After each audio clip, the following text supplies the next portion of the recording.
Good afternoon, everyone, and welcome to everyone who is presenting and taking part in the meeting on here, and anybody else who is watching. This is a slightly different online public meeting to the usual pattern, in order that we can take the first part of the meeting to allocate to the Fire and Rescue Service to provide an update on the Langdale Moor Fire, which, as everyone on the call will know, but people watching may not know, was declared a major incident on the 13th of August. And then the second part of this meeting, which hopefully will be in an hour or so, will follow the usual format of the meetings that we have every other month, which will look at the fire performance data and an update on inspection reports, and will also then at that point take public questions. I am not aware of any apologies, and the minutes of the previous meeting plus the slides from this meeting are available on our website. So if people want to access those slides outside of this meeting, those will be available online. I'll just talk people through everyone who is on the call and will be on the call this afternoon. The 3 people without their cameras on are here to support the functioning of the meeting. So thank you to Amanda, Simon and Rebecca. We also have on the call Jonathan Dyson, who is the Chief Fire Officer, Matt Walker, who is the Deputy Chief Fire Officer, Ben Ilsley, who is the Area Manager and the Director of Emergency Response and Training, Tom Hurst is the Area Manager and Director of Community Risk and Resilience, and who have I forgotten? Charlie French, Director of Service Design and Delivery for the Fire and Rescue Service. Plus from, and Damien Henderson, Damien, Area Manager for Service Improvement and Assurance. And then from the Director of Policing, Fire and Crime, we have Tamara Stevens, who is the Director of Policing, Fire and Crime, Fiona Kinnear, who is the manager who oversees the Fire and Rescue Service from a directorate point of view, and Mark Ayres, who is the temporary director of Public Confidence. I think that is it. And I am Jo Coles. I'm the Deputy Mayor for Police, Fire and Crime, and I'll be chairing the meeting today. I think we're going to start with the Langdale Fire update. And am I right in thinking, Ben, this is you who is going to be presenting this? I think it's also probably just to be important to be clear for anyone who's watching that this is not a place where I'm going to be holding you to account in the way that I would if this was an update on performance, for example, because this is obviously still an ongoing live incident.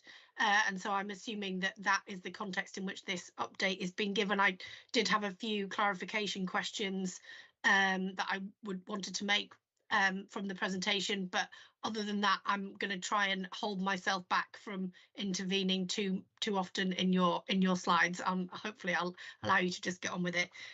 So if you want to put up your presentation, we'll start from there. Thanks, Deputy Mayor. Ben will jump in, and yes, just once again, just to assure the public, so this is still an ongoing incident and we are still investigating the cause of the incident. Pending those outcomes, obviously, there will be due scrutiny from both the service, the debriefs and the outcome, which will present to yourself and the public in due course. Thanks, Ben. Okay, thank you, Chief. Thank you, Deputy Mayor. So yes, my name is Ben Ilsley. I'm the Area Manager for Response and Training. So as already mentioned, this incident is still ongoing and part of the major incident, but being conscious of the fact there's been a lot of public interest in the incident, we have given regular press briefings throughout here, but we want to be able to give some key facts as we know them at this stage about the incident. There will be a comprehensive debrief within the local resilience forum, but we do want to make available the information that we know to be true at this stage. So the information does relate to an incident we've been attending for more than a month now in the Langdale, Filingdales area in the northeast of the county. So I won't read through all them, but there's a summary there of the contents we will cover during the presentation day. There is a lot to get through within a tight timescale, so I'll aim to be efficient with the delivery. Apologies for interrupting, Ben. Could I just check, is the slide moving? I can see, yes, it is. I can see scene setting now after presentation context. Thanks, Ben. Okay, thank you very much. No problem. So in terms of scene setting, I think it's important to set the context of the incident and the backdrop of what we've been dealing with over the last month or so. So it's been declared now by the Met Office that spring 2025 was declared the warmest and sunniest since records began. The Met Office has also confirmed that the summer of 2025 has been the hottest on record. Locally within North Yorkshire, we've had significant periods of drought, and viewers and local communities will be aware we've had a hose pipe ban in operation since quite early on in July, and there's been very limited rainfall since that period of time as well. The fire has been in an extremely remote and secluded part of the county within the moorland area, and water sources have been a challenge, as well as lengthy access and egress for resources to get the scene of operations. I'll cover in a bit more detail later on in the slide deck, but this area of the county in the moorland was also historically used as a military training range, and I'll explain later on the challenges we've encountered as a result of that. And it also happened, the incident has been involved in the very close vicinity, especially early on, to RAF Langdales. So I'll move on to a very high level timeline. Like I say, later on in the presentation, we do go into a lot more detail. But the fire was originally reported to us as being near RAF Langdales on the 12th of August 2025. The next day, there was a gradual scale up of our operations on the scene, initially to make pumps 10. What that means for members of the public is where we request 10 frontline fire appliances to attend, which is quite rare for a county like North Yorkshire, and then extremely rare because of the scale of the incident. There was a request from the incident ground on the 13th of August to make pumps 20, which is approximately 80 to 100 firefighters, and it was correctly declared as a major incident. During the period from the 13th to the 25th of August, the fire began to be brought under control, and at that time, the area involved in fire was approximately 5 square metres. And again, I'll cover that in more detail later on. The next day, on the 14th of August in the evening, there was a separate seat of fire reported approximately 3 kilometres away, which again, I will cover that and the challenges that's created as well. On the 25th of August 2025, the bank holiday Monday, the fire did progress rapidly and travelled a considerable distance to the northerly direction. And I will show the kind of the fire path and explain some of the challenges as we move on in the presentation. Since the 27th of August, the fire has been contained with significant amounts of operations, and further control lines or fire breaks have been established to prevent further escalation. And since that point in time, we've continued to operate under a major incident protocol as a single agency for North Yorkshire Fire and Rescue Service. And we've continued and have since the start of this incident on the 12th of August maintained a consistent operations on scene. So we've never left the scene. It's obviously become a large area to cover, but our crews, and hats off to them, have worked in very challenging conditions for over a month now. And it's been exceptional commitment in a sustained manner by our operational teams during that period. Can I just ask a couple of clarification questions on that slide, Ben, if that's okay? So the first question I had was just about bullet point 4, about the separate seat of fire 3 kilometres away. I just wondered whether you could clarify whether you may not know this yet, but whether that is a separate incident or is directly related to the original incident, or whether we don't know that yet. Just because it says separate seat of fire, it was unclear whether we think it's linked to the first one, given how far away it is, or whether or not it's you think it may be a completely separate incident. Yeah, so fire investigation is still ongoing, so we haven't determined that factually, but I will cover it later on in the presentation. With the typical moorland fire, even wind-driven, it is extremely unlikely that the fire would jump 3 kilometres. So yeah, it was a separate seat of fire on the other side of the 171 near the Flask area, which was at the time of where the fire was more than 3 kilometres away. So we are looking into that and doing a joint investigation into how that could be. Brilliant, thank you. And just on the 2 last bullet points on that slide, since the 27th of August, the fire has been contained, just what that means in a fire service context, given that we know the fire is still burning. And then separately, if you could also clarify what flare-ups mean, again, just in the context of ensuring that the public would understand what a flare-up is from the point of view of the fire service. Yeah, no problem. So in terms of contained, another word we would use in the fire service would be fire surround. So we've essentially surrounded the fire, and containment means that we are stopping it spreading to new areas. So we've had crews, and I'll explain as the presentation goes on, about our ability to get on top of the moorland has been challenged by certain eventuality. That contained essentially means we've got around the outside perimeter of the fire and we've prevented it spreading any further. So contained. And flare-ups, there's a varying degree of flare-ups. At any point in time with the peatland, it does burn for a considerable period of time under the surface, and I'll come to that as we move on in the presentation.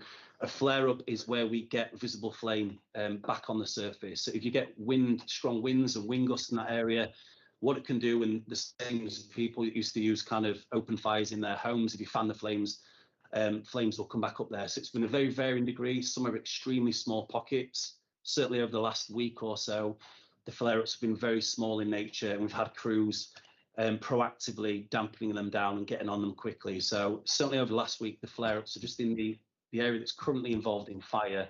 There's been very small pockets, the size of a football quite often, or even smaller, where visible flame pops back up to the surface. Okay, that's really helpful. Thank you. Thank you. Okay, so I just want to touch on, before we get into the incident, how we as an organisation pre-plan for wildfires and the capabilities we have for dealing with wildfires. So yes, wildfires are absolutely a known risk to fire and rescue services, and growing. The data is showing that we are getting more wildfires that grow into larger areas and spreading more quickly. For that reason, our recent community risk profile, which supports our community risk management plan, identified climate-related incidents as a key risk for us to mitigate moving forward. Prevention is obviously better than response for something of this nature, and our prevention team undertake periodised and focused work to try and raise awareness of the risk of wildfires. Things like reduction of use of smoking materials, disposable barbecues in areas such as those as well. To complement that, there's been some very proactive key safety messages go out, including TV and radio interviews, to try and reach a wider audience and alert them to the dangers of wildfires. And then from a response capability, there's an image there of one of our ArgaCats. So not all fire and rescue services at this point in time have capabilities such as this, but for a long period of time now, North Yorkshire has got off-road capability for dealing with wildfires. So a typical wildfire, and at the early stages of this job, an ArgaCat can get off main roads, work on top of the moorland, and work directly to extinguish fires moving forward. We also identified the need as a service last year. There is a register of National Wildfire Tactical Advisors. Historically, North Yorkshire would have to call one in from a different service, but we trained our own internal wildfire tactical advisor, who's done an excellent job, been on scene a long time over the last month. Station Manager Allenby has done an exceptional job, but we have our own trained wildfire tactical advisor in service now, so we don't need to call on National Resilience, and that individual will also support other services moving forward. So for a typical wildfire, and I'll come to some of the unique circumstances that rendered some of those tactics not possible during this incident, but we have preparation and capabilities to deal with wildfires in a typical sense, but there were unique challenges during this incident that I'll come to later on. So as a timeline of events, and I will whiz through this and some maps to support so members of the public can see what areas were covered. From the 12th to the 13th, we were alerted to reports of a fire in the forest and the moorland near RAF Fylingdales. Due to the sustained period of drought, the fire was spreading quickly in hot, dry and wind-driven conditions. Fires of this nature are fueled both by the heather on the surface that was very dry and all the vegetation was and easily combustible, and also the peat beds underneath, which contain a lot of combustible fuel for fires of this nature. So up until this time, as I mentioned before, we were able to deploy our usual wildfire procedures operationally, including the ArgaCats and firefighters having their boots on the ground, directly firefighting the flames from there. So that was on the 12th and the 13th. So on the 13th of August, as I've already mentioned, that's where we declared a major incident. On that day, the wind was blowing in the direction of RAF Fylingdales. The image there is of the road that separates the moorland from RAF Fylingdales land, and you can see kind of in most places it is a kind of hardcore track. It was absolutely imperative for us as an organisation to protect RAF Fylingdales by protecting that fire break. As you can see from the image on the right hand side where we had the fire, it has burnt right up to that fire break in places, and it was very challenging conditions for our firefighters. But I was on scene that day. I went out as incident commander when it was make pumps 20, and all along that line and a full kilometre track, we had firefighters from Cleveland, Humberside and resources from West Yorkshire, as well as our own, doing an incredible job stopping that firebreak becoming compromised. And to this day, that firebreak has stood. So we've protected our area of Langdales due to the incredible actions of our firefighters on that day. I will make the point in that the first port of call for us to supplement our resources as a fire and rescue service, we have good neighbouring arrangements and 1316 arrangements, which is a requirement under the Fire and Rescue Services Act, where we can instantly request the support of assets from other fire and rescue services. As I mentioned before, as soon as the 12th and 13th of August, during this incident, we had national assets on this, and that's by virtue of our effective 1316 arrangements and having good relationships with our neighbouring fire and rescue services. There is a different mechanism for accessing national support, national resilience, which we'll come to later in the presentation. But as evident during that process, we were able to get 20 fire appliances on scene, and also support in terms of backfilling some of our stations to make sure that our other towns and villages were protected as best as possible during that period. Just a quick point of clarification, Ben, if that's okay. And that protocol between our neighbouring fire services, it's reciprocal. So just as on this occasion, we have called on our neighbouring services to support North Yorkshire Fire and Rescue Service. In previous, if they had a major fire on their own in their areas, they could equally call on us to go and support them. This is a reciprocal arrangement, and it's common in every part of the country. Is that right? That's exactly right, Deputy Mayor. And it's not even just major incidents. If we have an asset or a neighbouring partner has an asset and somebody's house is on fire or there's a road traffic collision, we have those arrangements through our control systems where we will call on support regularly from there. So we've got good working relations with our partner agencies and neighbouring fire and rescue services. Thanks.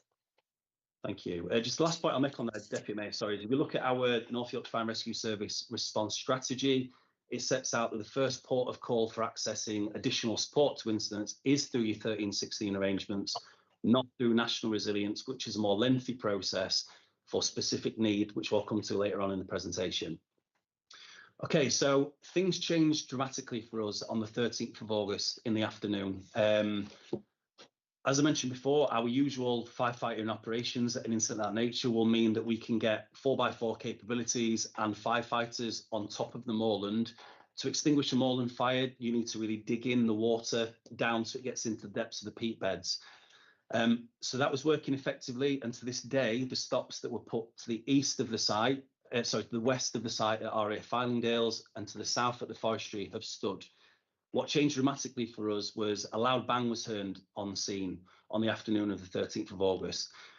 We quickly held a multi-agency meeting on scene, and very soon after there was a second explosion witnessed. So the reports came back from the crew. They believed it to be some form of military device cooking off, is the terminology that the MOD would use. Made a loud bang, obviously makes it dangerous for our firefighters. So as incident commander on that day, I made the decision to take our firefighters off the moorland for their safety and stand by that decision. And you can see a couple of examples there. These are significant munitions which presented significant risk to the lives and well-being of our firefighters and the other responding agencies. So what that meant is we had to adopt very different firefighting procedures. We had to get the crews back to safe distance, predominantly work from where there are roadways and kind of deliver water and attempt to extinguish from a further distance. I'll come to some of the decisions that were made later on in the presentation to mitigate that, i.e. the use of helicopters that people have probably seen that the Chief Fire Officer authorised swiftly, but it did change things dramatically. So whilst I fully agree that wildfires and significant wildfires are a foreseeable risk for us as a fire and rescue service, it was unforeseeable and makes it very unprecedented to be dealing with a wildfire where you have multiple unexploded ordnance on scene that are then being activated by the heat within the heat beds. I will say at that point, we got immediately on the MOD, the EOD teams came down, apologies. What was challenging, because a lot of these munitions and the training range was from decades ago, it was very challenging to be able to say exactly where those munitions could be, and I'll come to again later on in the presentation, a significant area of this moorland. As the incident has progressed, we have found both exploded and unexploded ordnance, which has made things very challenging. And to keep our crews and partner agents safe, we've adopted very different procedures and tactics, which have then made extinction of fire more challenging. Just a quick clarification on that slide, just to understand. Certainly, when I had been to site both times, actually, the firefighters that I'd spoken to, I think there was a whole range of different types of ordnance. So I think maybe those are some of the larger ones in the photograph, but I think there was also smaller explosions going on as well. So I just wonder whether you could just clarify the range of issues that kind of posed, and whether or not those dangers were being exacerbated by the fire itself, rather than if a member of the public before the fire had started would have also been at risk, or whether or not actually this was something that was caused by the fire itself. Yeah, exactly that. So there has been a significant range. Every time that we've had either an explosion or come across a device that hasn't yet exploded, we've got the military EOD teams down. They've come, I guess what's challenging for them, if it was a smaller area, they'd be able to go and sweep the field. Because it's such a large area, it was challenging. So we agreed through on-scene meetings to pull all responding agencies back from there. Yes, absolutely. The feedback we had from the military teams is that the actuations or explosions have been caused by these devices getting hot. So they use the term cooking off. So it is the heat and the fire that has caused them to activate. So where there's been other areas of the scene, if you like, which haven't yet been involved in the fire, we've happily had firefighters working, contractors working, but any areas that have got hot peat beds, we have not enabled our crews to get on there. I stand by that being the right thing to do for the health, well-being and safety of our crews and partner agency. Yeah, thank you. Thank you. So a couple of maps there, it attempts to kind of show visually the area that was involved at the time. So the area, as I mentioned before, was approximately 5 square kilometres and was to the east of the RAF Langdale site and just to the north of where the forestry land is there. So we do have a high degree of confidence that had we not come across those military munitions, that we would have contained the fire to that point. We did contain the fire to that point, but our ability to dampen down and get water right into the peat beds would have been a lot more straightforward and as per our normal procedures. I think the reason we have a high degree of confidence that is because, as I mentioned before, the fire has never spread since that first day, either south or to the west of there. So at the north, it did become more challenging. The fire breaks were less sufficient, but that's the area that was covered at the time of the 13th, around 5 square kilometres, and that's where it is geographically. Although, just from a public point of view, 5 square kilometres, I mean, having been to the site at that point, it's still very big. And certainly from a member of the public's point of view, we're not talking about something that's a couple of football pitches, is it? I mean, that is an enormous size already at 5 square kilometres. It certainly is, Deputy Mayor. Yes, thank you. Okay, so the period of time between the 14th and the 24th of August, as mentioned before, some of our normal wildfire operations weren't possible. To mitigate that, there was a number of additional measures put in. So through significant work within the local resilience forum, which is essentially coming together of a lot of our category 1, category 2 responding agencies and other agencies come together to make joint decisions around resourcing the incident, objectives and tactics as well, at both strategic level and tactical level. So those, at the declaration of a major incident, those procedures were galvanised very quickly. We authorised, Chief Fire Officer authorised the use of a helicopter swiftly. So we had a helicopter operating on scene, dropping water from a safe distance from the sky all across that weekend. There was a daily assessment on scene of the resources required to achieve tactical plans. So it did vary by the day at the discretion of the incident commander, depending on weather conditions, strength of wind, rain, those kind of things. And the priorities absolutely from that point were firstly to protect RAF Langdales, which was achieved, to ensure that human life was protected, which has been achieved. And we've prioritised, whilst we couldn't always get firefighters and our assets in places we normally would due to the munitions, but we absolutely had the priority throughout this incident to make sure that the fire did not reach people's property. And again, we've done that effectively, and I'm really proud of our organisation for the way that those objectives have been achieved, despite the very difficult circumstances and the large area that fire has ensued. As soon as the first strategic coordination group requests for national funding were made, and I'll come to that later on in terms of the dates around requests for national funding. Great, thank you. Just on the timeline, so we've mentioned up to the 13th of August, the involvement of our neighbouring fire and rescue services.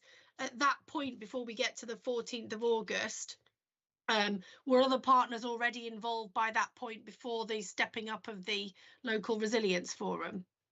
That's correct. Yep. So even at the early stage of this, we had on-scene meetings with the Forestry Commission, the MOD, our colleagues from the RAF base and the Moorland Association as well. So there was on-scene meetings taking place regularly to work out how to contain the fire.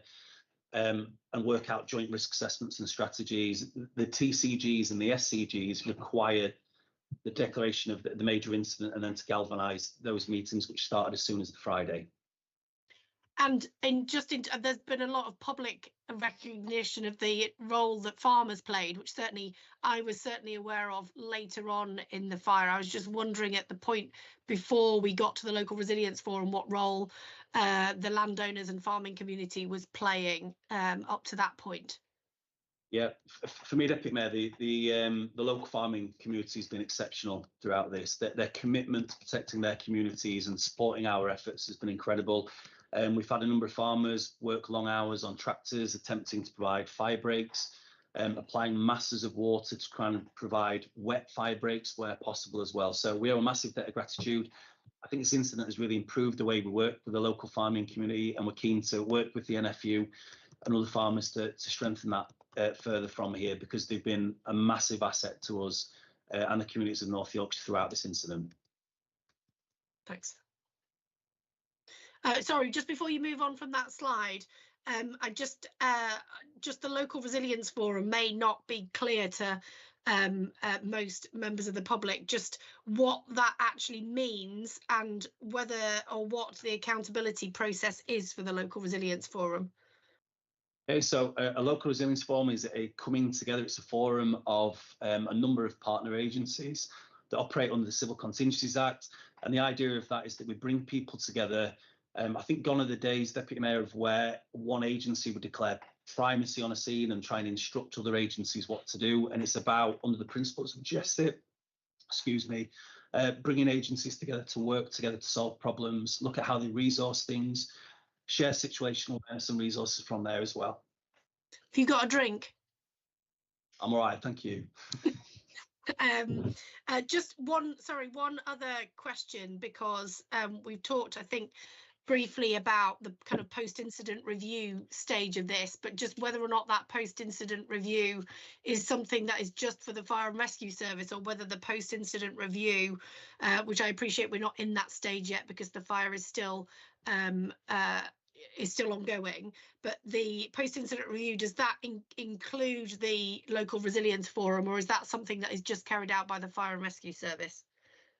It does. So it'll be a local resilience forum led debrief process to make sure that all partner agencies have the opportunity to feed in any learning or any improvements or good practice and things we could do differently next time. Thanks. Thank you. So as I mentioned earlier on in the presentation, there was the declaration of the major incident on the 13th of August in the vicinity of RAF Langdales. On the evening of the 14th, we received a call into our fire control informing us of a fire near the Flask area towards the A171. So I appreciate the map's probably quite small for people online, but if you look here, the area of woodland at Stony Rig to the south west corner of that is where the fire was. The cross on the map is where we got a separate fire reported in near the Flask area of the A171. So that is approximately 3 kilometres away from the fire we were dealing with. There's a valley towards the middle and significant water in a beck that runs through there as well. So as I mentioned before, fire investigation is ongoing. We haven't determined an exact cause or released an exact cause for that incident, but there was a separate seat of fire which would be highly unusual for an incident of this nature, some 3 kilometres away. It was on the other side of the A171, so it did create risk of that fire then spreading to a new area of moorland where we already had a significant amount of our resources deployed to a separate area of there. And if I just move on to the next slide, you'll see a picture. So this is to the east coast side of the A171. As you can see there, the firing pots there never burnt up to where the A171 was, yet there's a significant amount of area of moorland to the east of the A171 that was burning. So great swift actions by our officers. Immediately got 6 appliances there, and again we were supported by the local farmers. So positively, that fire was extinguished quickly, but it did create great risk, especially at the time we had a significant number of our resources deployed to an area 3 kilometres away. And as I mentioned before, that the cause of the fire is currently being investigated. And sorry, just one other clarification. Presumably that second fire near the 171, that was, is that also closer to I know it's a rural area, but is it closer to a more residential area than it would have been at the original site? It is, yes. So there are more kind of residential areas towards the east coast that fire would have had more potential to reach and jeopardise the safety of residents towards the east coast. Thanks. Thank you. So on the 25th of August, as I mentioned before, we're still undergoing debriefs and investigations to determine how the fire spread from that point. But between the 13th and the 25th, there continued to be a very hot, dry period with no rainfall. And on the 25th, there was significant wind gusts towards the north. The picture on the right is where the pre-existing fire break was. As you can see from there, some areas of there was immediate deployment of contractors to dig more sufficient fire breaks through certain areas of the scene, but it would have taken a number of weeks to get the whole way around that 5 kilometre area. So there were some areas there. As you can see, it's a limited track road, not sufficient for getting one of our fire engines down. But whilst the fire had previously been contained to there, it did spread from there. So as I mentioned before, the debrief and the investigation would determine how that fire spread from there. But I think it's fair to say that once that fire had exceeded that pre-existing fire break, it spread at an unprecedented level. And I'll show you on the mapping as we come to later in the presentation how quickly and how far that fire spread through the moorland and through the beds. Thanks. And just to clarify, by the 25th of August, this is Bank Holiday Monday.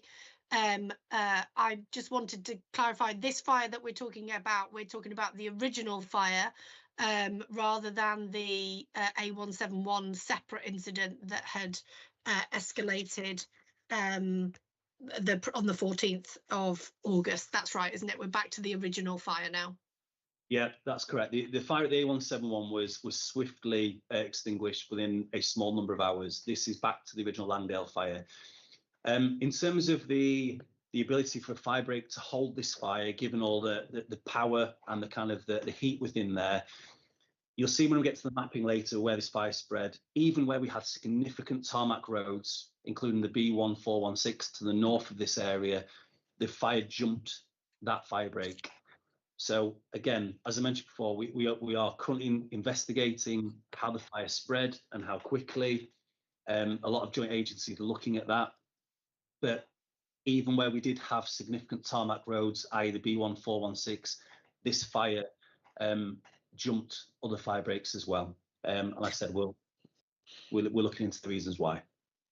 And just in terms of the expertise, in terms of that and the kind of monitoring of particularly the peat beds, which agencies other than the Fire and Rescue Service are the kind of experts in that kind of area? Who is it that you're going to be talking to either at the time or afterwards in order to understand what is happening or what has happened?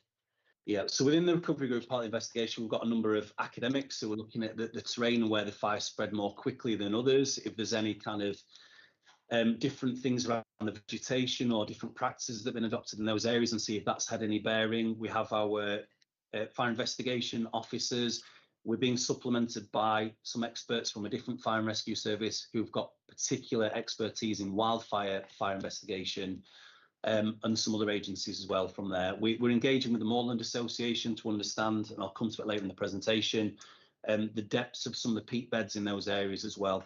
So even where we did have some kind of hardcore roads or tarmac road, the peat depths in some of those areas are believed to be even as deep as 1.5 metres. So potential for it to spread underneath areas as well. But like I say, I'll leave it there for now because it is being investigated thoroughly from there. Okay, thanks. Thank you.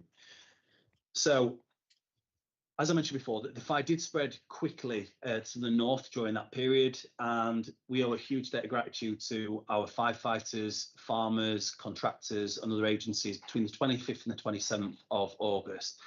The amount of commitment and sustained effort to try and stop that fire spreading anywhere near anybody's property or to any of the life risks as well was exceptional. So during that period of time, there were some evacuations recommended to sites such as holiday parks and a mine in the area. And as a precaution, and given the large smoke plumes, some of the roads were closed, including the A171. And again, we thank our partners for working with us to keep people safe, not just by the fire, but by the smoke plumes, and stop people driving in areas that wouldn't be safe to do so. As I mentioned before, the local farming community were exceptional in supporting our emergency response and protecting their local communities. And again, the priorities continue to be protecting and prioritising human life and property. I made the point there, though, and it's being explored through the kind of recovery cells. We do acknowledge and have tried our best throughout this incident to protect the wildlife in that area and the wildlife habitat, but we await the analysis of what the loss has been there. But as I mentioned, we have focused on that moving forward, throughout this incident. But we'd understand there has been a significant impact on the local wildlife during the Moorland fire.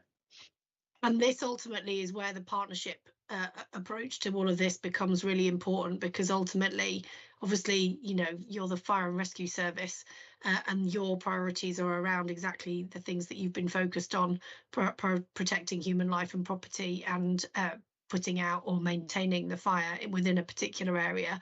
Actually ensuring that we've got those prevention and mitigations in place for the longer term is absolutely something for a post-incident period, isn't it?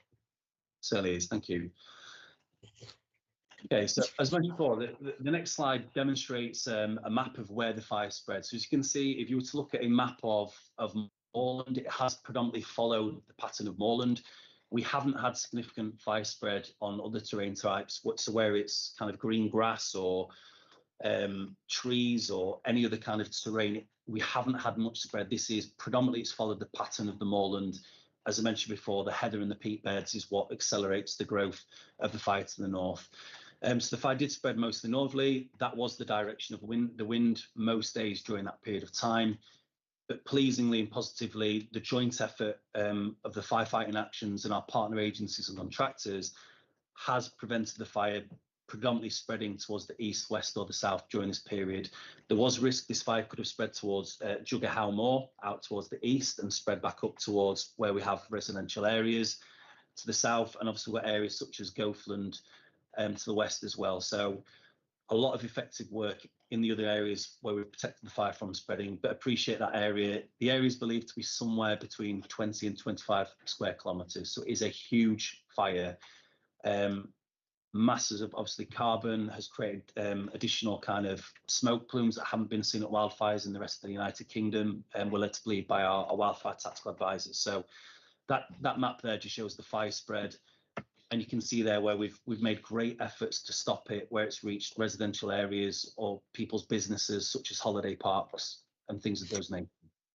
Thank you. And I think that map in particular, I think, brings home the scale of the fire that the service has been responding to, because whilst most of us can't understand, or I certainly can't, what a square kilometres looks like, I can understand what that map looks like, not least because most of us in North Yorkshire have driven that route to the coast multiple times and understand what the distance is between those coastal places and the places in between.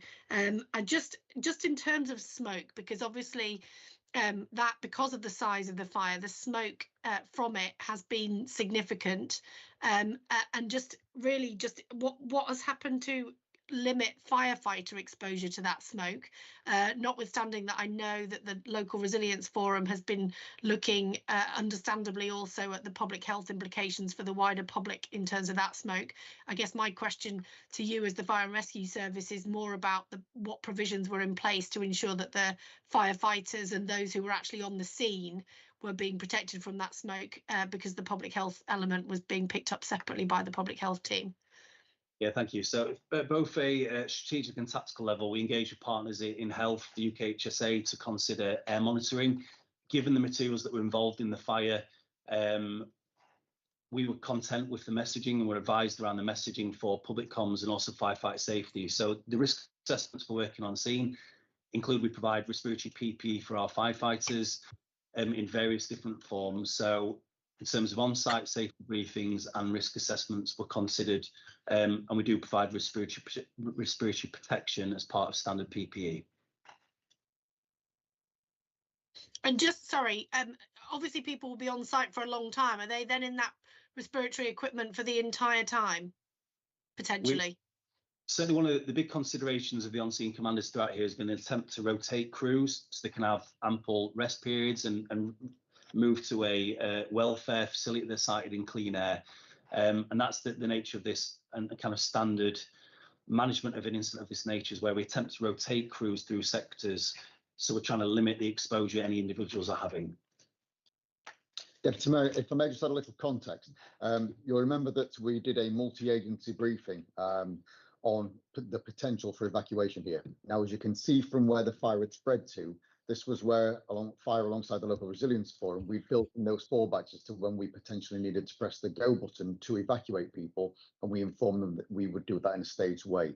You'll see there that as it started to turn to the northeast, that was the point where we were preparing, and there was an inordinate amount of work done down to individual household level and businesses as to how many people we may need to evacuate and then how we would support them.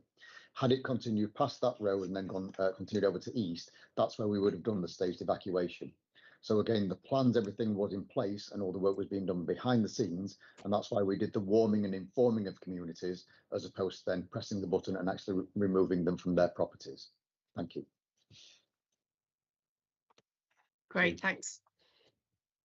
Okay, so I'll move on to the 30th of August. You can see there a kind of the footprint versus the 27th of August. So due to a huge amount of commitment and bravery of our firefighters, farmers, partner agencies and contractors, the fire was brought under control. So if you look to the east of there with the A171, I don't want anybody to have the impression watching this, the fire simply burnt there and stopped. That is down to outstanding and sustained actions by our firefighters, the farming community, where masses of water were applied to those areas to make sure that it didn't jump over the A171, where it would have been then challenging to protect residential areas.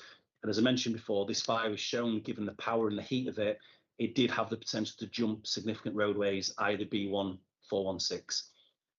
So at this point in time, obviously our, especially our on-call firefighters who have primary employment, it's challenging for their time and balancing their personal life as well. So at that point in time, the request went in for national resilience assets to be requested.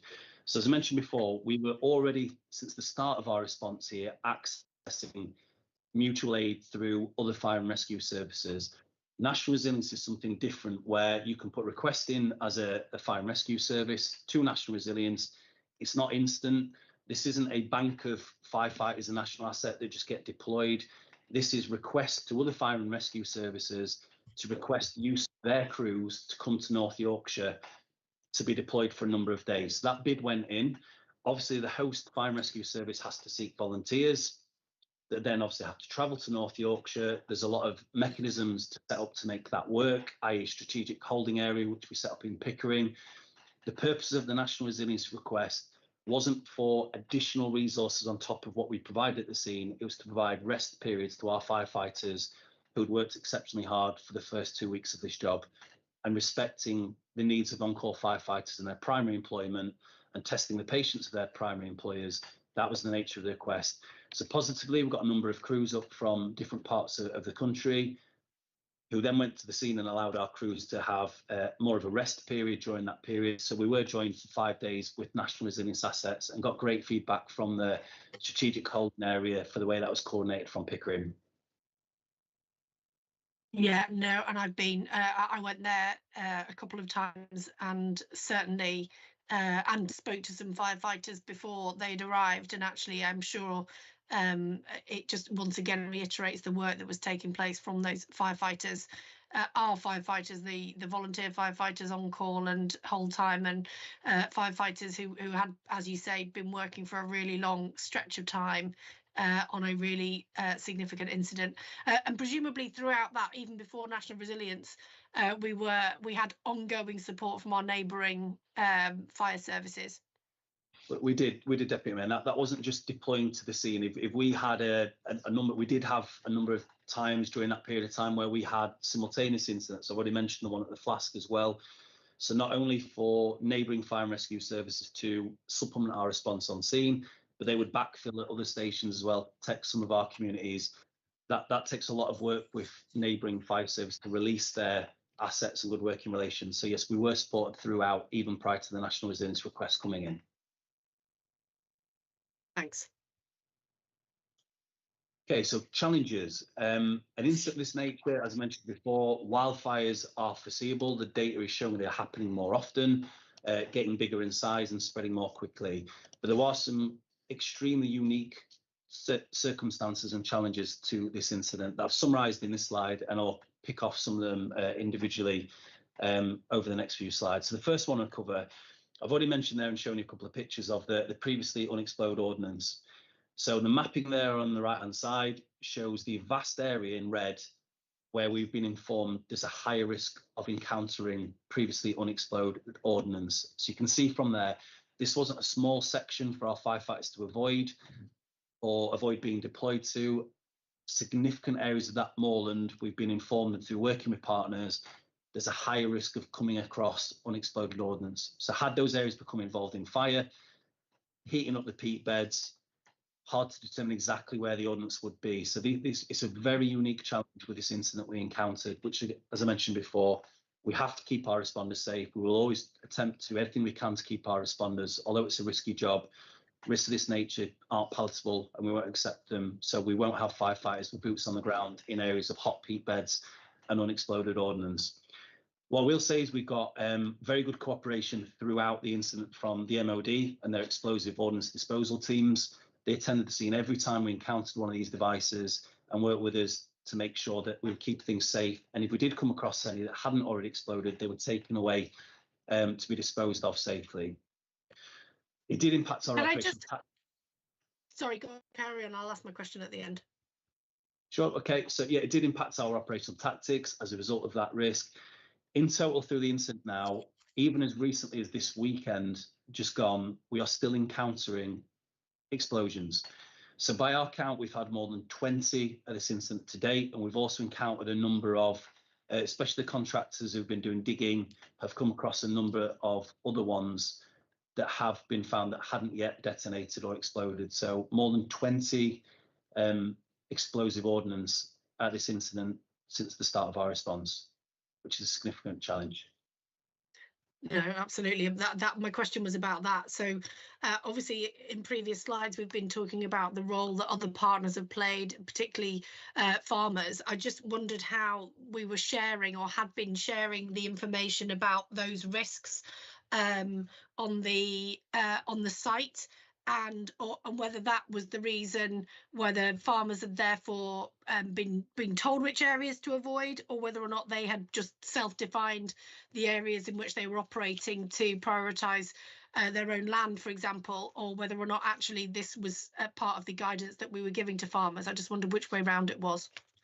So all this mapping has been developed as part of the local resilience kind of tactical planning amongst other partners. In terms of exact detail about what was shared with who and when, we'll await the outcome of the debrief from there. But the information was made available to a significant number of partners. This wasn't just a fire service mapping. This was generated as part of the Resilience Forum, which is a combination of multiple agencies. Okay, thanks. Are you going back to the challenges slide, or are you because we've gone from the challenges slide to the ordnance slide? Yeah, I can do if it helps. I'm just going through some of the challenges individually, but I can come back to if that's No, preference, that's if fine. you're going through them individually, I'll pick it up then. It's fine. You can carry on. No problem.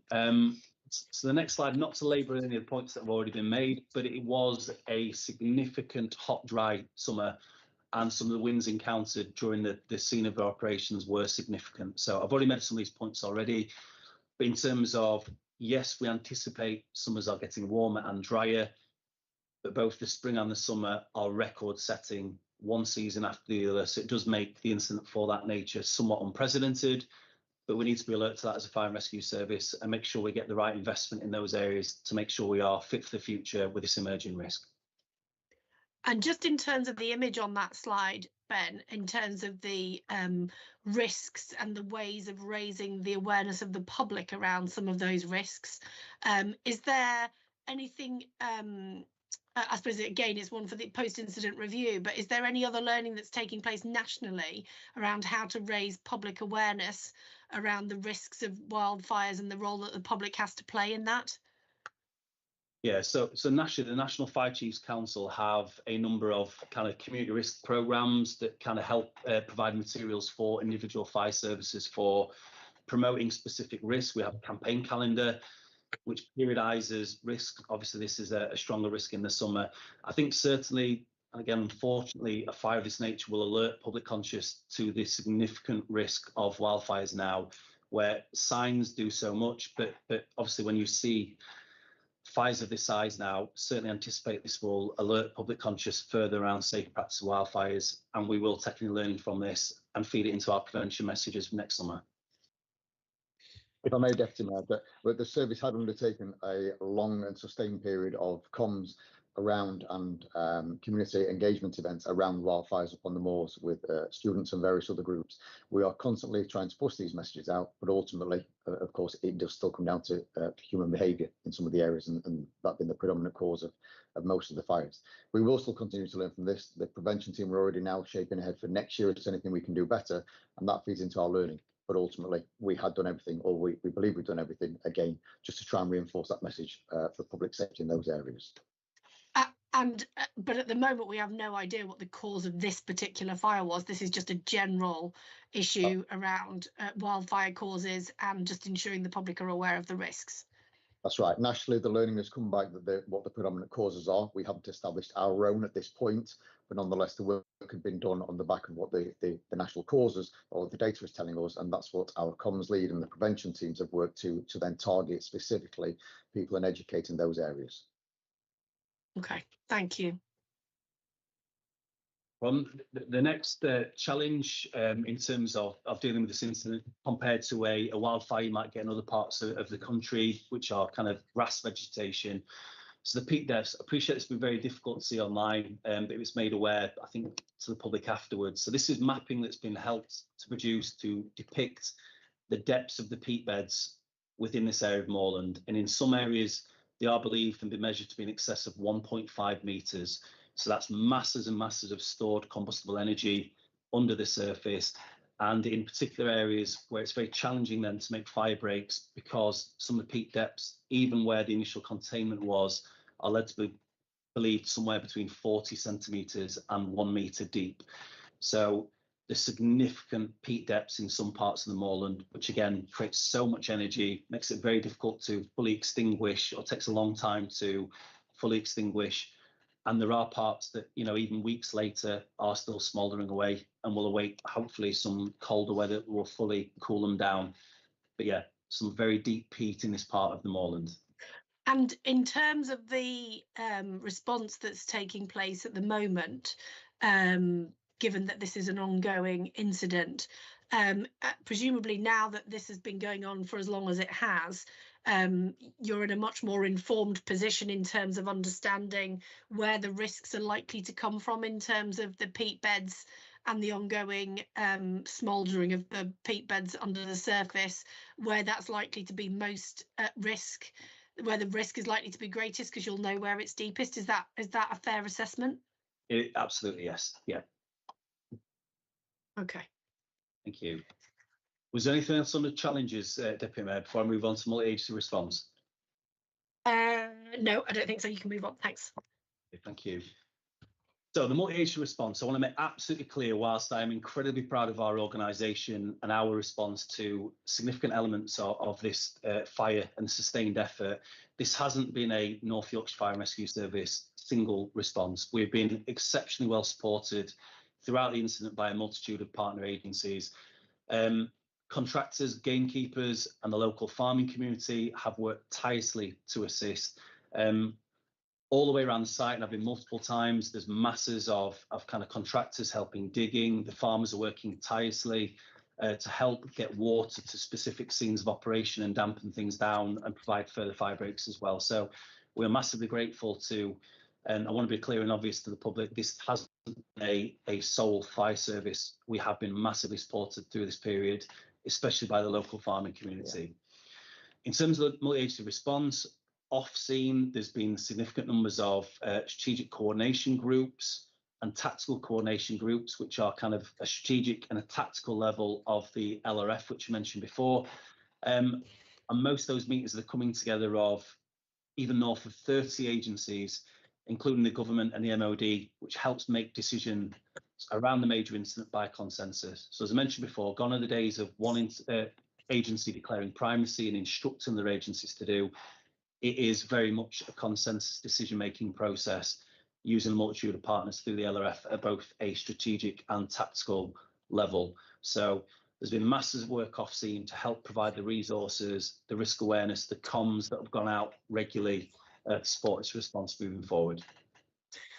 Thanks. Just a quick kind of question. That's not really a question really for me, but my understanding is the Local Resilience Forum are leading the recovery process again as part of that multi-agency coordination, and that the combined authority, and I think the Mayor said this yesterday, is looking at where the combined authority can add additional support to that, and also what business support might be able to be provided through the combined authority, given the impact that it's had on local businesses and particularly on tourism over the last kind of month or so. It's not really, you don't really need to comment on that. I just wanted to add it at that point, that it is the Local Resilience Forum who are leading on that recovery process and working with the partners, but that we as a combined authority are looking at what we can do from our end as well. Yeah, agreed. Thank you. So the next slide, I've touched on a couple of these points. For Fire Rescue Service, as I mentioned before, your first element as per our response strategy in the Fire and Rescue Service Act should be 1316 arrangements through your neighbouring and local fire and rescue services. So that worked well from the start, and we got great support from our neighbouring fire and rescue services. National resilience is something different. As I mentioned before, I think I've probably explained it enough if I'm honest, but that's where from the 27th of August, the request went in to allow especially our on-call firefighters to return to their primary employment. It is peak summer leave season in August as well. And our on-call firefighters gave us masses of commitment. Their primary employers have been very receptive to helping us and relieving their staff, and we're incredibly grateful for that too. But the National Resilience request came in not because we needed more resources on scene. The response remained quite stable all through that period. It was enabling the ability to get our on-call firefighters a break. And when you have a response model that's 70% on call, that is the challenge with there. That's the right thing to do, and we'll review it from there. In terms of national funding, we preempted, especially when the munitions were found on scene through the SCG, that there would be additional resources we could request as an organisation and as an SCG to support our efforts, i.e. helicopter use, contractors to help dig fire breaks and things of that nature. So a request from the first SCG on the 15th of August was placed, where we engaged with the Ministry of Housing, Communities and Local Government to request funding. And then we received approval of our access to the Bellwyn scheme, and approval of that came on the 27th of August from there. So we have had access to national support, both in terms of fire and rescue service and funding from the 27th of August. Brilliant, thank you. I suppose the when I saw this slide, I just thought you've kind of mentioned it verbally, but I just wanted to add to that the role and the sacrifices made by the North Yorkshire Fire and Rescue Service firefighters has been extraordinary in terms of the dedication that they've shown to turning out, particularly the volunteer and on-call firefighters. As you say, it was the peak of summer and people would otherwise potentially have been on leave. And I suppose the other thing, and this is one for us to look at outside of the actual active response, which I know is still ongoing, but just ensuring that the intensity of the response period like this, where something is intently happening over weeks rather than hours, which would be much more standard in a fire response situation, that actually having this kind of intensity of periods of response, just making sure that we have enough resilience within our and other rural fire services to be able to respond to that. And certainly that is an issue that I will be picking up with ministers around fire funding, as we already had even before this incident started, because we knew that the risks to a rural fire service like ours is that when you're faced with a major incident like this, it puts an enormous pressure on your firefighters and your firefighter resource. And that's not to undo the efforts that have been made, because they've been, as I said before, completely extraordinary dedication to public safety and the safety of property. And as you said during this, it's been really humbling to witness the dedication that has been seen from our firefighters. But we do need to make sure that we've got a funding formula in place going forward that enables us to have enough local resilience, as well as the ease of calling on mutual aid and national resilience when it's needed, to ensure that actually if this kind of incident does happen again, that we are as able to respond then as we are have currently been able to. Yeah, I completely agree, Deputy Mayor. Ultimately, the service does everything it can, but that's within a budget. Any cuts to the service, of course, would have any kind of impact. So, as we've all stated there, we're all incredibly proud of the response of everybody within this and what those firefighters have done to step up to the plate around, all the communities in there. Ultimately, this was a truly community event, and everybody has come out the right side of it, as we've said, and we'll learn from those. But again, this is an impact. People will learn from it. It's changed and will continue to change how services plan for, as you've said there, the resilience of their own organisation, the resilience of their own assets, and how we then staff ourselves and make resources in the future. It's one big learning curve for everybody. Great, thank you, Ben. No problem. So the next slide is just, we want to make the point around the community support we've had throughout this incident. So we have been overwhelmed as an organisation. If you're asking your firefighters and officers and all of us to sustain an effort such as this, it's meant a lot. All the little comments on social media of support we've had, the well-wishers received a number of letters of support into the organisation. And as you can see from the picture there, we've had a significant number of individuals in the local communities want to gift drinks, snacks, stuff like that. And as a gesture, that's meant a lot to our firefighters. And we've been overwhelmed by the support throughout this, and it's helped keep morale up and give us a good lift as we sustain that effort moving forward. So we're very appreciative of the community support we've received during the incident. Great, thanks. And just to reiterate that if people want to pass on their comments to the Fire and Rescue Service, they can do so at any point via our website, because there is a compliments, I think it's called, section of the website where people can just pass on any other thoughts about individual appliances, teams, or individual firefighters that they want to, just as they could complain about them. They can also pass on compliments that way for the Fire and Rescue Service. So just wanted to reiterate that if people wanted to pass on comments outside of the efforts that I know have been significant so far, that there is another kind of formal mechanism they can use to do that. Okay, thank you. So the next slide, I think I've already covered, it's been spoken about quite a lot during the presentation, but in terms of, we've already described how the recovery will work there. There's a number of bullet points there that detail the North Yorkshire Local Resilience Forum that they're going to focus on within their recovery group. As you can see from the picture there, we are already seeing the green shoots of recovery on the moorland, which is great to see. And in terms of investigation, I've already covered this, but we are currently working in collaboration with other agencies, academics, to ascertain the cause of the fire. And I think specifically we need to analyse how this fire developed, in particular moving forward. So those two work streams have already started and will be ongoing. And when the information's kind of concluded, we'll make that available to the public. Thank you. Are you able to clarify how long this process of debriefing or post-incident review, how long it takes, and when the public are likely to get, or via these forum, likely to get a sense of some of those issues, particularly from a fire and rescue service perspective, that they might want to have some assurances around? Yeah, so I think an incident of this nature, any large debrief would already take a number of weeks, but this is kind of an unprecedented scale. So it's my expectation it would be a number of weeks, if not months, before we have all the information received from all the different agencies, to have it all analysed, collated, and it will culminate hopefully in a number of recommendations for future improvement. So we want to make sure that's done extremely comprehensively. So it's my expectation it will be more than likely a number of months until that information is all concluded and we're able to share those findings.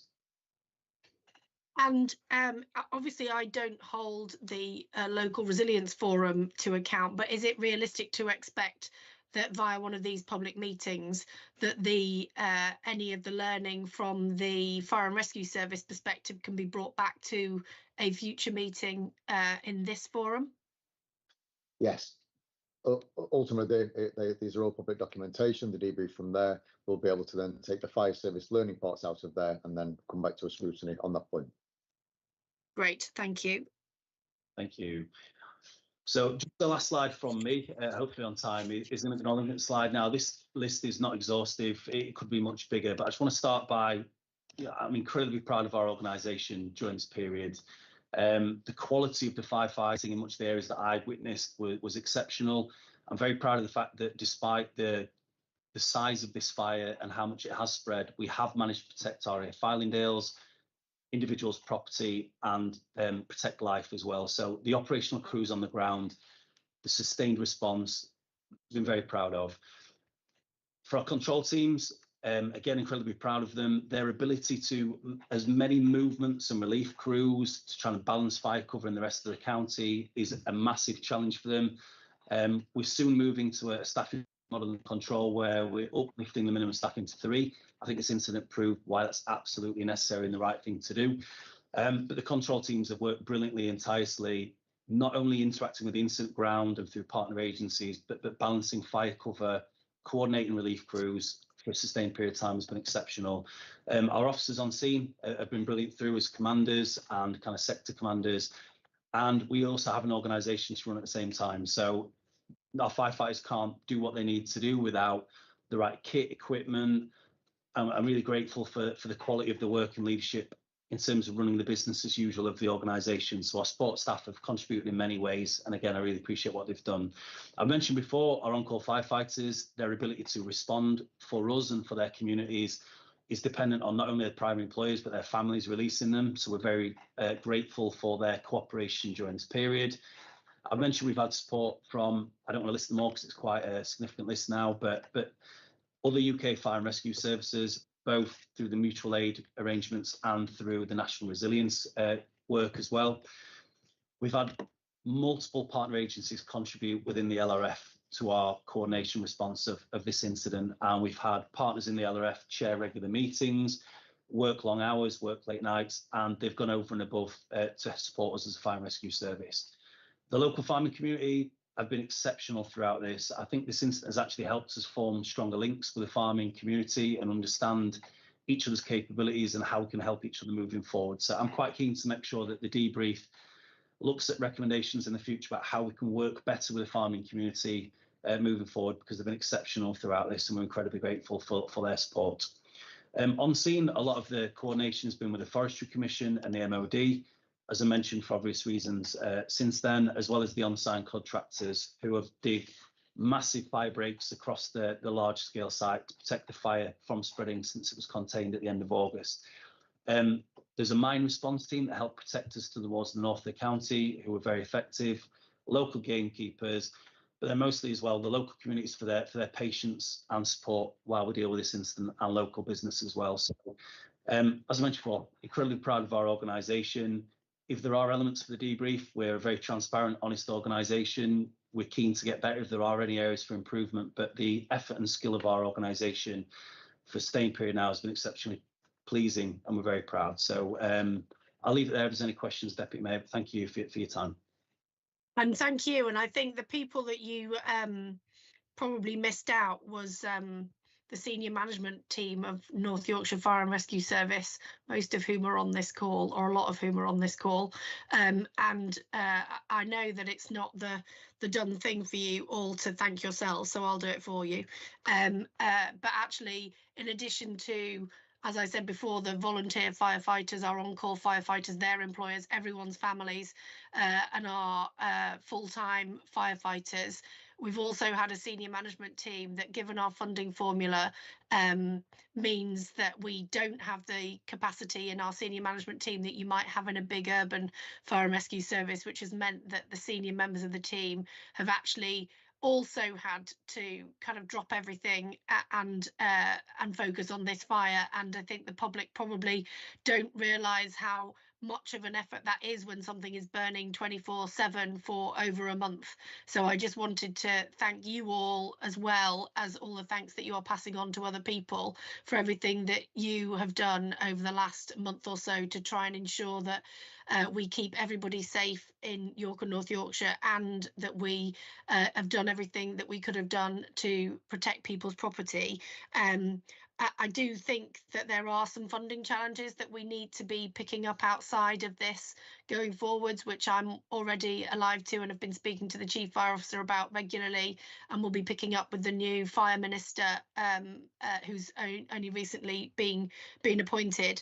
And so we will keep up those pressures, because I know that in a rural fire service like ours, just as it would be in Lancashire, Cumbria, some of our neighbouring services, these pressures are not going away, and we need to make sure that we have enough resilience in our service to ensure that we can continue to do what you have all done, Herculean efforts from everybody, to ensure that we have, so far anyway, in this ongoing incident, kept everybody safe.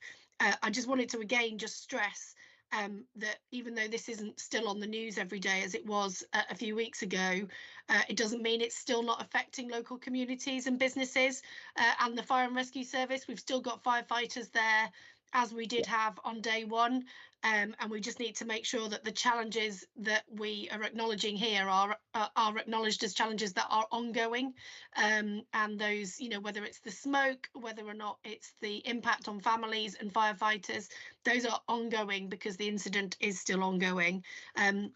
I know that there are a lot of stakeholders who have a lot of other questions that they want to ask, and I think it would, I certainly want clarification from the Local Resilience Forum about how the public can raise those questions that they have about the learning from this, not from the Fire and Rescue Service. I'll ensure that that happens through my role, but the wider Local Resilience Forum, how we ensure that the public are able to ask the questions that they have of the Local Resilience Forum about support for businesses, support for the farmers, and how we just ensure that those questions are raised appropriately, albeit not questions for you on the call, because this is a Fire and Rescue Service meeting, but that we ensure that we are asking those questions of all of those partner agencies who have done a brilliant job. I don't want to detract from the brilliant job that they've done, but also that we need to acknowledge that once this fire is finally out, and you don't normally want frost in September, but we would really quite like a hard frost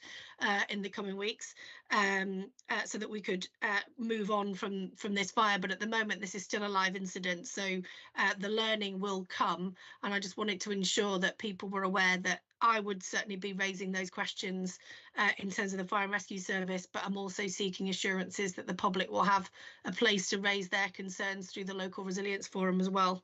I think that concludes this part of the meeting, unless the fire chief wants to just come in on any more clarification. But no clarification. It was just I'm not going to go back down the list that Ben's done there. I think, this would have been a significant incident for any fire and rescue service, let alone North Yorkshire Fire and Rescue Service. And the point that I was going to make it is the human elements, and it is the people stories, the things that happen behind the scenes that people don't see, and what drives the fire and rescue service within North Yorkshire. Our on-call colleagues, that it will have had an impact on them. We've talked about the primary employees and the families, but ultimately this is what North Yorkshire is. It's driving a culture, it's driving improvement. We will learn from these incidents, but they have genuinely, everybody has stepped up to the plate and delivered everything they human and physically can, including our partners across there. What I would say is this is also then a call to action for our communities. Our on-call firefighters are ultimately part of your community. Without you joining and supporting the North Yorkshire Fire and Rescue Service in this way, we wouldn't exist in there. So please do consider this as a secondary employment. Consider joining and being part of the community resilience where you are, and being part of what I'm very proud to lead, very proud to be a part of, which is ultimately trying to keep people safe within North Yorkshire. Thanks very much. Thank you. Thank you. I think that does conclude this part of the meeting, but it is an area, as we just said, that we will be coming back to once we are in a post-incident period. I think we are moving on to the performance section of the meeting. Is that Damien? It is, Deputy Mayor. I'll just bring up the slides.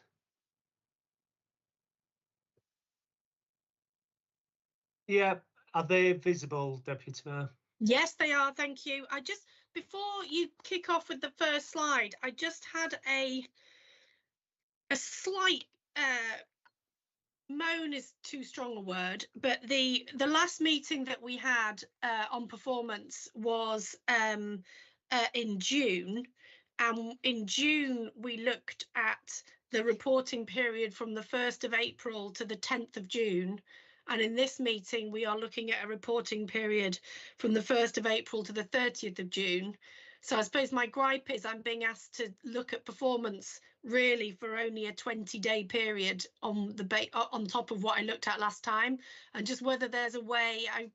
I completely appreciate that you've all been preoccupied with a much more important incident on Langdale Moor, which is completely fine, but I wondered if I could make a plea for the next meeting that we get as close to the meeting date of the online public meeting with the performance data as possible, and I'll probably therefore only had limited questions on this set of performance slides, because I feel like this is a set of performance slides I've probably already scrutinised, albeit notwithstanding 20 days of it.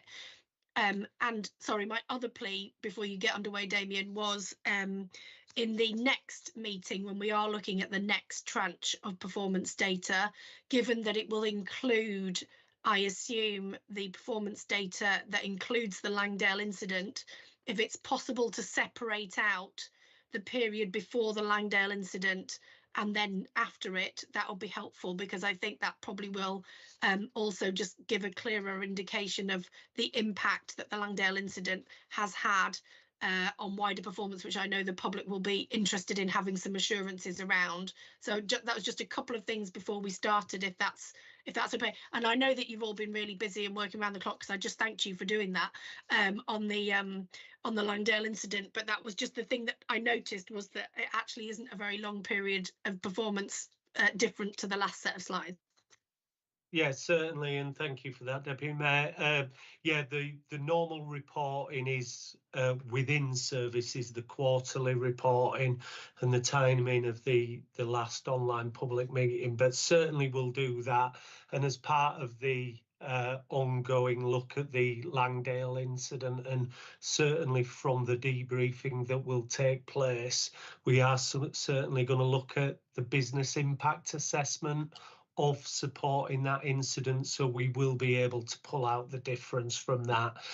Hopefully there will be something new in this one, because as we run the quarterly report, we can then look at the previous year's reporting period and do some analysis of if we've improved, which we weren't able to do at the last online public meeting, but I'll go into the results now. As with normal, we start with our prevention activity.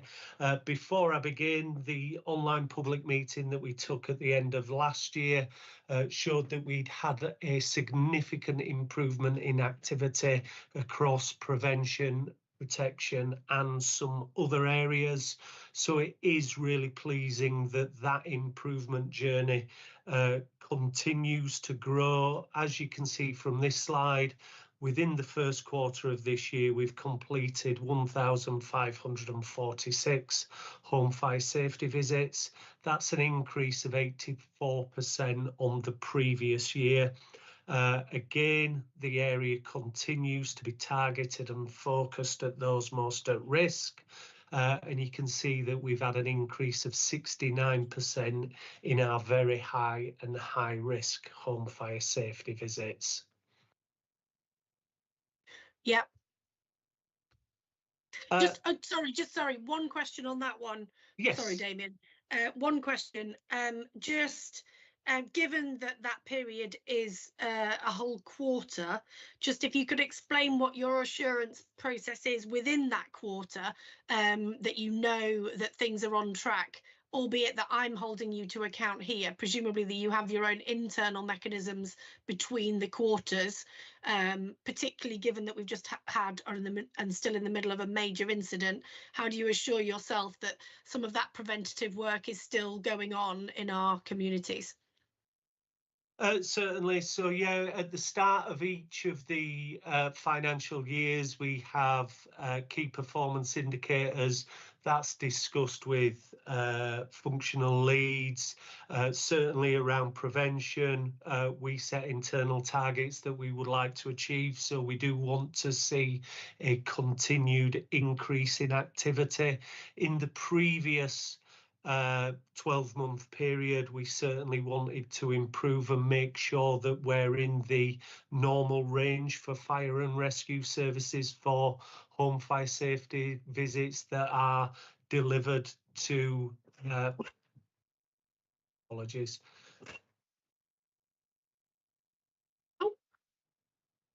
Sorry, yeah, so we did want to see that they were in normal range for fire and rescue services, which we did achieve last year. We are on track to meet our targets.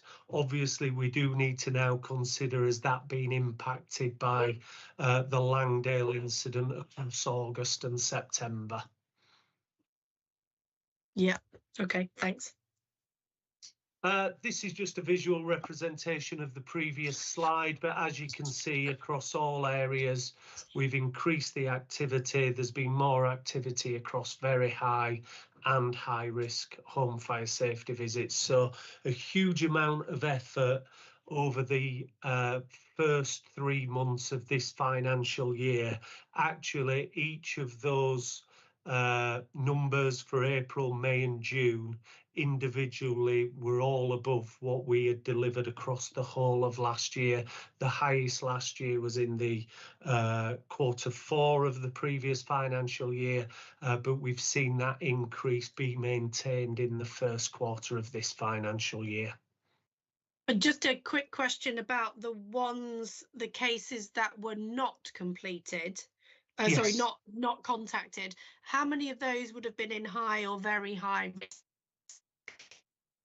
I believe that's on the next slide, so I'll just, oh, sorry. No, the high and very high, it's if they've been declined or unable to contact. If we've been unable to contact them, that may be for a really reasonable reason that they may not have been in. We will continue to do that until we do get access. Certainly, if we don't get access to the premise and we've been unable to contact them, we will ensure that they are passed back to referring partners. And if referring partners then can set something up for us to get access to those premises. So if someone is in hospital, we will continue until we can make contact where they are high and very high. But obviously at times we still get a number of our visits also being declined by the occupier.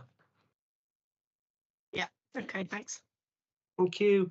Other activity that's gone on, as you can see, we do lots of work also around other prevention activities, early intervention and safeguarding activity. So there are some of the headlines there. We have attended 80 events. These cover all areas of prevention work, including fire, road, water safety, all of the wildfire events that we've spoke about earlier, and we continue to do our school education work as well. Can I just ask on that slide, just you wouldn't have a target around safeguarding, obviously, but do you have kind of expectations around school education visits or events, for example, about how many of those you would anticipate attending, or does it actually all depend on other activities that the service is carrying out? So, for example, at the moment, you would expect there to be very few school and events going on because most of the crews have been busy at Langdale, but I just wondered what the balance was between target and expectation and kind of other work that teams might be doing. Yes, certainly. I'll try and answer that first, and I'm sure if there's other information that I've missed, Tom, who's on the call, will come in. But certainly, with regards to school education, other education talks, as we've said, we've got a comprehensive calendar of what we want to achieve when we go do the schools education packages. A lot of that work is undertaken by our specialist prevention team, so that work will have still continued wherever possible. I know Ben quite rightly within the acknowledgements thanked our support staff and the prevention teams, protection teams, the specialists in those areas. They will have maintained business as usual, ensuring that we meet the programmes that we set out on a quarterly, annual basis that we need to achieve. So they will have still progressed, even though the Langdale incident was running at the same time, Deputy Mayor. Okay, thank you. These are some of the campaigns that we've worked on. As you can see there, wildfire prevention, water safety awareness and road safety initiatives.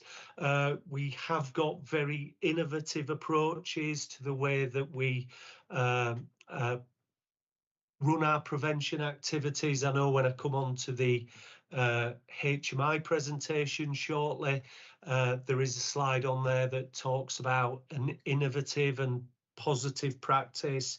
Within our most recent HMI report, we got a positive practice identified through HMI with regards to our water flume, which shows members of the public through demonstration the risks that might be seen in our rivers and streams within the county. So we do take a very innovative approach to how we do prevention.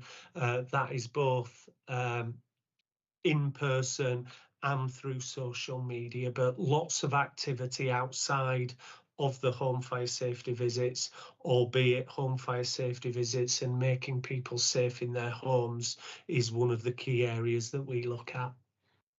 And can I just ask, in terms of safeguarding, is that something that would be undertaken by everyone in the all front-facing fire and rescue service employees? Yes, and it is, Deputy Mayor. Everybody within the service has training on safeguarding. If they do have any concerns, we have got a dedicated safeguarding officer that they can raise concerns to. But everyone within the organisation that works with the communities, they've been given the training to be able to spot if there are any safeguarding concerns and how to refer them to ensure that people get the support that they need. Great, thank you. With regards to prevention, I think this is a really useful slide because it talks about the way in which we evaluate our prevention activities. So we talked about it within the previous presentation around Langdale, the fact that we're doing all this prevention work, but how do we understand that it's working?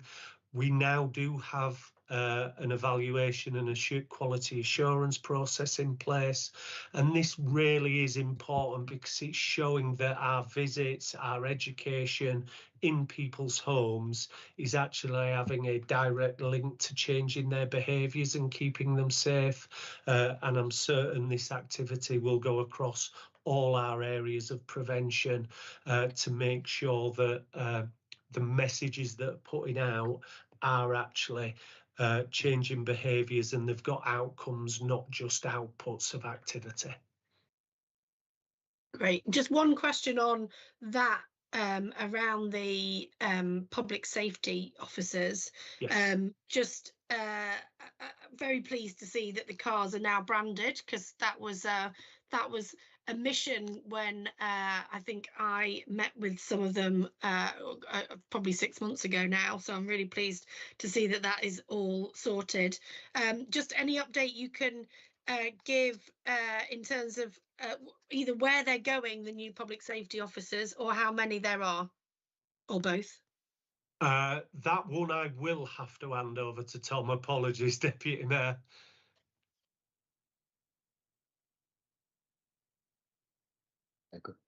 Yeah, thank you for that. Can you hear me okay, Deputy Mayor? Yes, I can, thank you. Yeah, thanks, and afternoon, everyone. So we've done a recruitment campaign for the public safety officers. We've now got the lead role in place, and we have now put a recruitment in place around the public safety officers.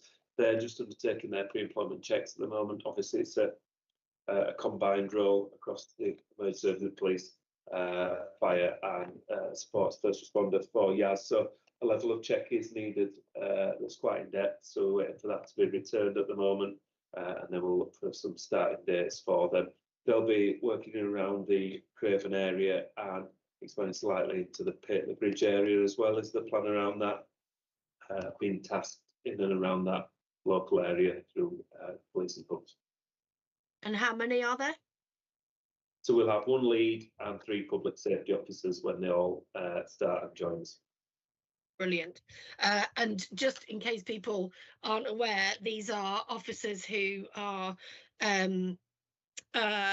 PCSOs, on-call firefighters and first responders, and they are absolutely invaluable to some of our communities, and certainly having met the PSO in Grassington and in Settle, I know just how embedded and invaluable they are in those communities. So it's great to see that there are some new PSOs who I can go and see once they start coming on stream.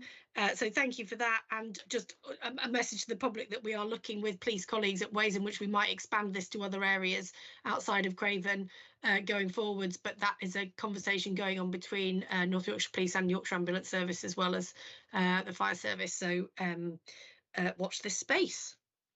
But yes, we can move on to the next slide. Thank you, Damien. Thank you. With regards to protection activity, as you can see there, there has been a reduction in the first quarter of our regulatory activity.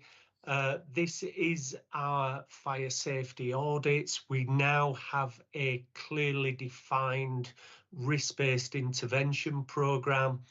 Within that risk-based intervention programme, we have identified the highest risk premises within North Yorkshire that we will ensure that we inspect over a 3-year period. So we were anticipating that the number of regulatory activity would slightly go down from previous years, but it is to ensure that the activity and our business fire safety officers are getting into those premises that are classed as highest risk. We are on schedule to meet the requirements over the next 3 years within this first quarter. Hopefully in the coming months, Deputy Mayor, you will be able to see a slide which shows how we're performing against the target area.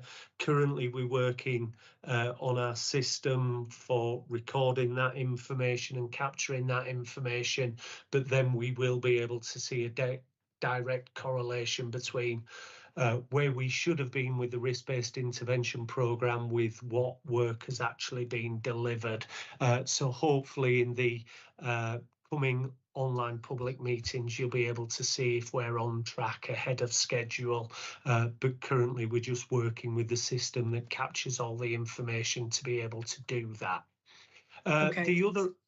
The other interesting part on this one for this year is when you have a look at guidance and advisory. So that is where we speak with businesses and other interested parties for information from us. To the end of the previous financial year, we saw a significant increase for guidance and advice that were due to changes in legislation. A lot of those changes in legislation were around the tourism industry. That guidance and advice that's been requested has continued into the first quarter of this year.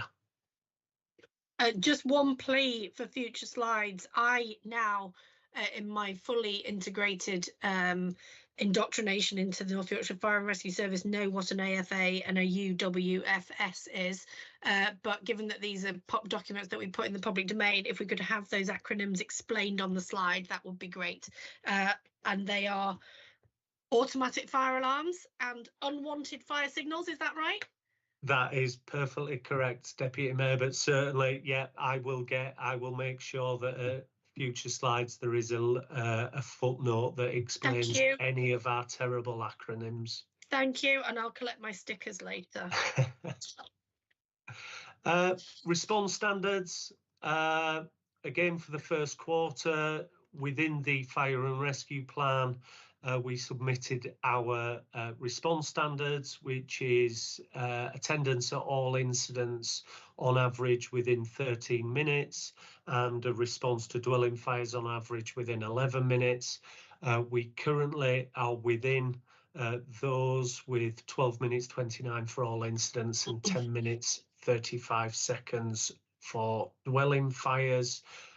We have recently employed another person into our data team, which will allow us to look at any exceptions where we haven't met the standard, so that we're able to understand why that is and if there are any further improvements that we can make. But certainly from the previous financial year, it was reported quite widely when we were the slowest fire and rescue service with regards to response times, and I know that in previous online public meetings we've shown that improvement where we improve more than any other English fire and rescue service. But certainly from our point of view as an organisation, all our activity, all of the systems that we're employing is to ensure that there is an improvement to our response times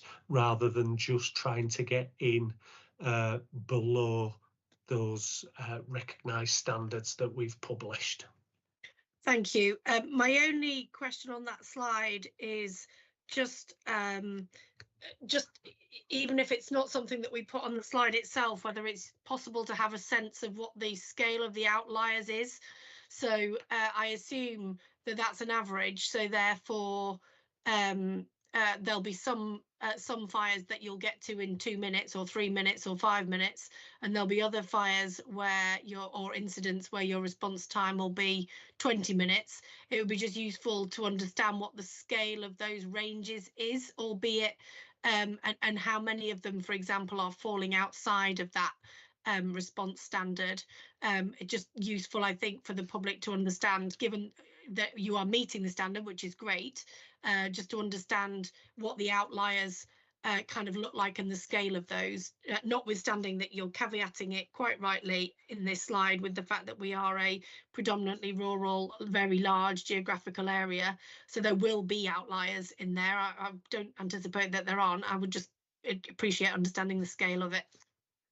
Yeah, certainly, Deputy Mayor, and one of the considerations for the service when we introduced our response standard was to go to this average, so it doesn't, within that time, it doesn't disregard those outliers. A number of services across England use on 80% of occasions, which would mean that we were sort of disregarding those slower response times.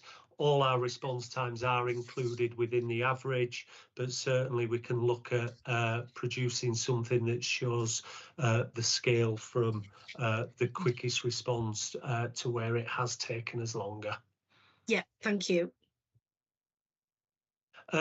Overall fire engine availability, so it has remained relatively constant for the first quarter of the year, ranging on average at 68%. That is a 1% decrease on the previous year. That includes all of our fire engines, both whole time and on call. A significant amount of work continues to be undertaken with regards to on-call recruitment, and in some areas that has been a challenge. That is probably the premise on why the Chief Fire Officer 10 minutes ago requested that ongoing support. If anyone's within their communities and can support their local fire station, that would be hugely appreciated. But yeah, huge amounts of work is happening across all of our on-call stations. We do appreciate that a number of our stations, there's a significant challenge, but certainly as what we've seen in Langdale, there's a number of our on-call stations that maintain high levels of availability, even when they have reduced staffing. So a huge amount of thanks go to our on-call stations, and the picture is a steady one, which isn't always the case up and down the country, but we are maintaining it. To maintain the figure has been a huge amount of activity, but certainly from an organisational perspective, we want to increase the availability that you're seeing on this graph. Thank you. So I guess my question, a couple of questions really. One is just around that on-call availability, and just I know how difficult it is. I suppose it's just what's the anticipated impact of future recruitment or recruitment that you know is in the pipeline on that on-call availability, and whether or not we have on-call availability being monitored separately to the overall availability. Is that something that you're monitoring separately, or that whether it's something that can be made available separately, not least because then it would mean that we have a sense of where the recruitment challenges might be? Yes, certainly from our point of view, we monitor the availability of our on-call locations, and we have a look at the on-call. We haven't presented it here because sometimes it can present a picture of one location which isn't accurate, that it's not accurate. There may be reasons why they haven't been available, but that we wouldn't want to necessarily share in a public meeting. But certainly from our point of view, we understand the challenges, we understand the locations where we've got to improve with regards to our availability. On-call and our on-call stations, they are unique. Some of the issues that we may see with recruiting individuals at one location isn't the same another on-call station. What we've tried to do over the past 12 months is each of our on-call stations has a station plan. The on-call station manager, and through support with the on-call watch managers, identify some of the challenges that are there, what actions need to be taken to improve our on-call. And like I say, it's a different approach dependent on each of the station locations.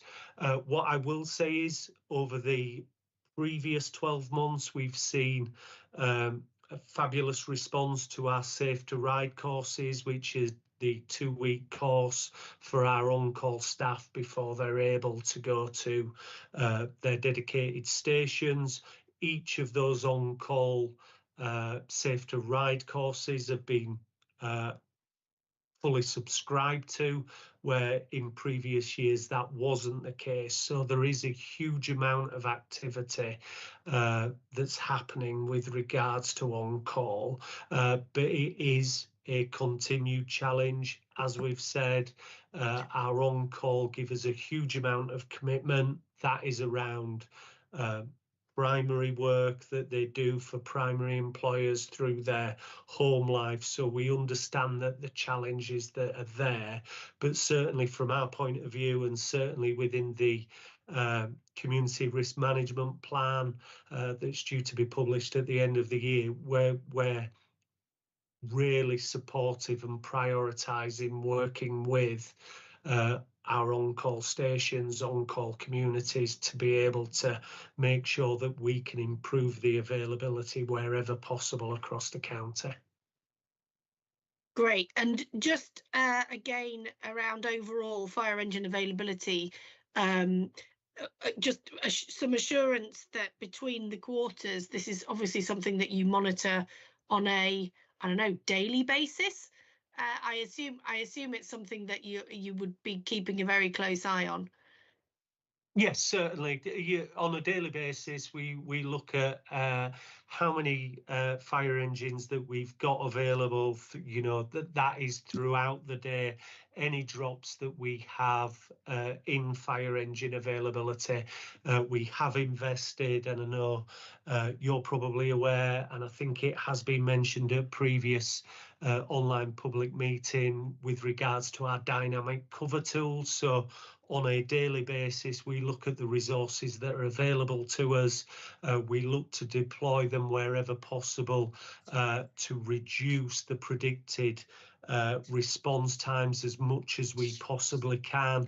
And we look at that throughout the day, and we use at times our on-call staff, other members of staff to supplement that, to ensure that we can ensure that we fall under the response times that have previously been discussed.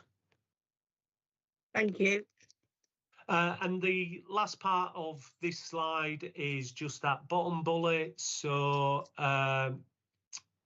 in June, the strategic leadership team, we approved an intake of 30 new firefighters into full-time positions across the organisation. This was 12 firefighter transfers. That was 10 from our on-call staff. So 10 of our on-call staff were successful with getting a position on a full-time contract. We also had 2 transfers from other fire and rescue services, and it says there that 18 will start the recruits course in September. They started on Monday, so they will be doing their recruits course and then they will be going on to stations at some point at the end of the year. So that is a huge boost for the organisation. It is always great when we get new people into the organisation. We have committed to ensuring those people come in. It gives boost to all watches when they get new members on there with regards to training, sharing information. So certainly that is a real positive that recruit course started on Monday. Great. And what's the next tranche going forwards? How often does that happen? That happens. So with regards to our workforce planning, obviously we look at our strength our strength in terms of numbers against the establishment figure. and we make sure that we plan in advance any recruitment to ensure that we don't fall below our establishment figures. The 30 new firefighters into our whole time, that puts us slightly above our establishment, but we were committed to doing that to make sure that we've got firefighters in place.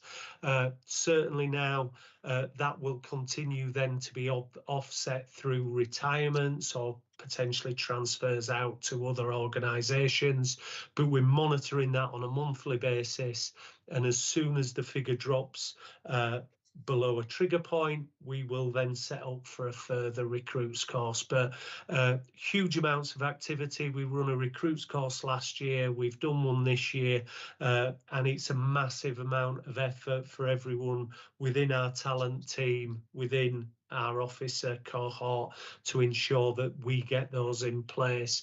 And certainly probably in another online public meeting, we've seen some real success with regards to the diversity that we're now starting to see come through into those recruits courses as well.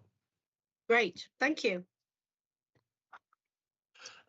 Incident summary. So as you will see here, 2025-26 is on the right hand side. False alarms and special services have remained fairly consistent with the previous year, probably just acknowledging all of the commentary that Ben gave earlier around the hot dry spring and the hot dry summer that we've encountered. As you can see there, we've seen a significant increase, 81% in our fire incidents, and as you can see from the narrative on the left hand side, small fire incidents in the open, which are usually something like dried grassland, that sort of thing, has increased by 123%. That is just due to the hot dry months that we've had so far. That's why we've seen that increase. So that is not including anything to do with Langdale, because this is all just up to the end of June. That's correct. Yes. So I would expect that we will see. It will be at the next online public meeting that we get the second quarter. So we'll have the first and second quarters data at the next online public meeting to the end of September, and I think that trend you will see maintained due to the weather conditions that we've had. Okay, thank you. Organisational learning. So this is one area where in the organisation that we do extremely well. We are a learning organisation. Have you missed the fitness test one? Have I got them in the wrong order? I don't think the fitness test's on my presentation. Apologies. Oh, was that one in sorry. It was in mine, but that's fine. Apologies. I think I can remember what was in there. So fitness testing, yeah, so we continue to fitness test our staff on an annual basis. A number of our staff, a high proportion of our staff pass the fitness test. We've got an amazing physiologist that supports anyone who can't reach the minimum standard of 42 VO2 max, and I don't want you to ask me what that is, Deputy Mayor, because it's something to do with your breathing rate and an identifier of fitness. But a number of our people, if they do not reach that standard, the exercise physiologist that we've got in service works with them. And I don't think anyone over recent testing has gone beyond a second test once they've had the support of the exercise physiologist to get back onto the run and available. But certainly when the standard is not met, they will not be on operational activities until they can reach that standard. Again, you know, that's just to ensure the safety and welfare of our staff. And just in terms of that kind of standard, I completely understand where and how that standard would be set for someone who is responding to incidents, but is that fitness standard the same regardless of whether or not you're in a kind of front-facing role, or if you're in a different part of the organisation or in a management position, do you have a different fitness requirement? I'm unsure of the timing of policies procedures, but currently if you are in an operational role and undertake operational duties, the standard is the same across the organisation, certainly, and that's for all roles. This was a national standard that was brought in through FireFit that identified that standard, which is predominantly around fitness whilst wearing breathing apparatus. So there are a number of organisations up and down the country for people in officers' roles that have looked at a reduced standard for them if they're not wearing breathing apparatus. But currently, I think as it stands within North Yorkshire Fire and Rescue, if you were in an operational role, you need to hit that 42 VO2 max. Yeah, just slightly concerned about the impact that would have, for example, for women returning from maternity leave, or kind of any older members. I don't want to be ageist about this, but older members of the service, in terms of either the role that they're doing or that the role that they have to play within the service, and how we ensure that we're retaining people who have got a really important role to play, and we're not inadvertently putting people off remaining within the service just because of a really high fitness requirement. But not understanding what that fitness requirement is. All I've seen is the enormous weights in the gyms, in the fire stations, which is intimidating enough for me. But I don't know whether the fire chief just wants to come in on to clarify any of that. Yeah, thank you, Deputy Mayor. So the weights are a standardised thing we put across all fire and rescue stations. The VO2 max rates to your cardio, your ability through cardiovascular exercise. Now, the one standard is uniform, so everybody from firefighter right through to myself in the organisation has to achieve this one standard. Now, this was part of the negotiated settlements with the trade unions on what the standard would be when it was introduced. There is a strong swell, and we completely agree with it. Men and women are, physiologically different. And we know now that firefighters are going to have to go to 60 years old as opposed to 50 when a lot of the firefighters were signed up initially. So this is a large part. It is something that's being looked at nationally, and certainly something we're looking at locally because of the impact on the service itself, the service as it transitions to a 60-year-old workforce, and there will need to be changes ultimately. These are the things that we need to discuss again with the trade unions and make sure that now we start to build in that stronger approach and possibly a more varied approach to not to lower the fitness standard, but to accept the changes in people's bodies and shapes and physiology as we get older. And the important role that they can still play in the service, notwithstanding compromising public safety and all the rest of it. I think there's a balance to be struck there, isn't there? Okay, that's sorry, apologies, Damien, if your slide had disappeared, but we can move on to your organisational learning. Thank you. With regards to our debriefs, we have talked around this with Langdale. So all incidents that we go to, a debrief form is requested from staff to complete. So we do have a good return rate, 81% return rate, but we want that to improve. We do a number of structured debriefs, as you can see there. We've had 2 structured debriefs around commercial premises, 1 in a private building and 1 wildfire. All of the structured debriefs come with a report following it with actions, and then we ensure that those actions are completed by designated owners.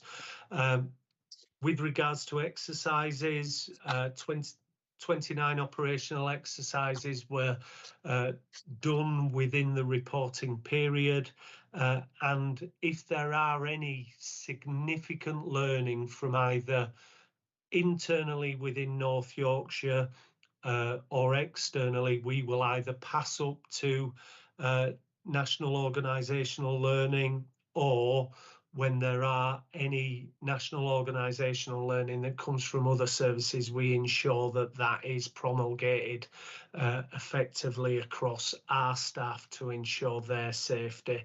But it is an area that we have seen some success, and we have worked with national organisational learning and joint organisational learning to support a new way of them developing their system, due to the fact that we were seen as sort of sector leaders with regards to our debriefing.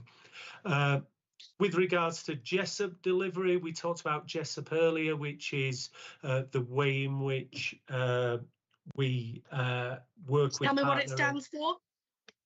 Joint Emergency Services Interoperability Programme.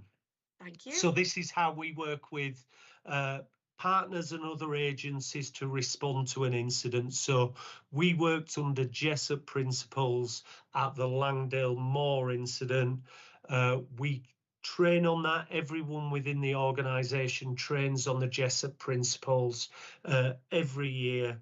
We have got the highest attendance rate across the county. Each of the Jessup sessions that are run, that are jointly delivered by police, fire and ambulance staff, do have a strategic guest from North Yorkshire Fire when they're hosted within North Yorkshire that attends that, because it is seen as a key priority for the organisation. And as we've seen at the Langdale Moor incident, certainly single service incidents, when they get up to a certain scale, are a thing of the past. It is a collaborative and joint approach to managing larger incidents.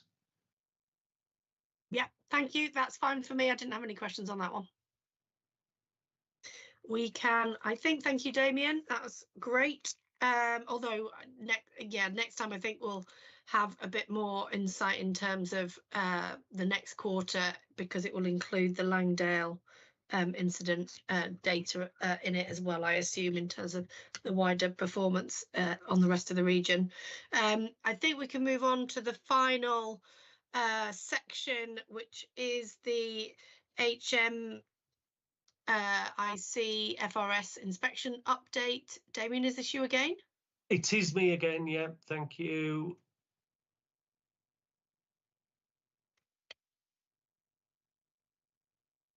So HMI inspection, it will follow a normal sequence. So first of all, outside of our normal inspection, that is the broad inspection across our effectiveness, efficiency and people, we are still working on the standalone thematic inspection with regards to standards of behaviour.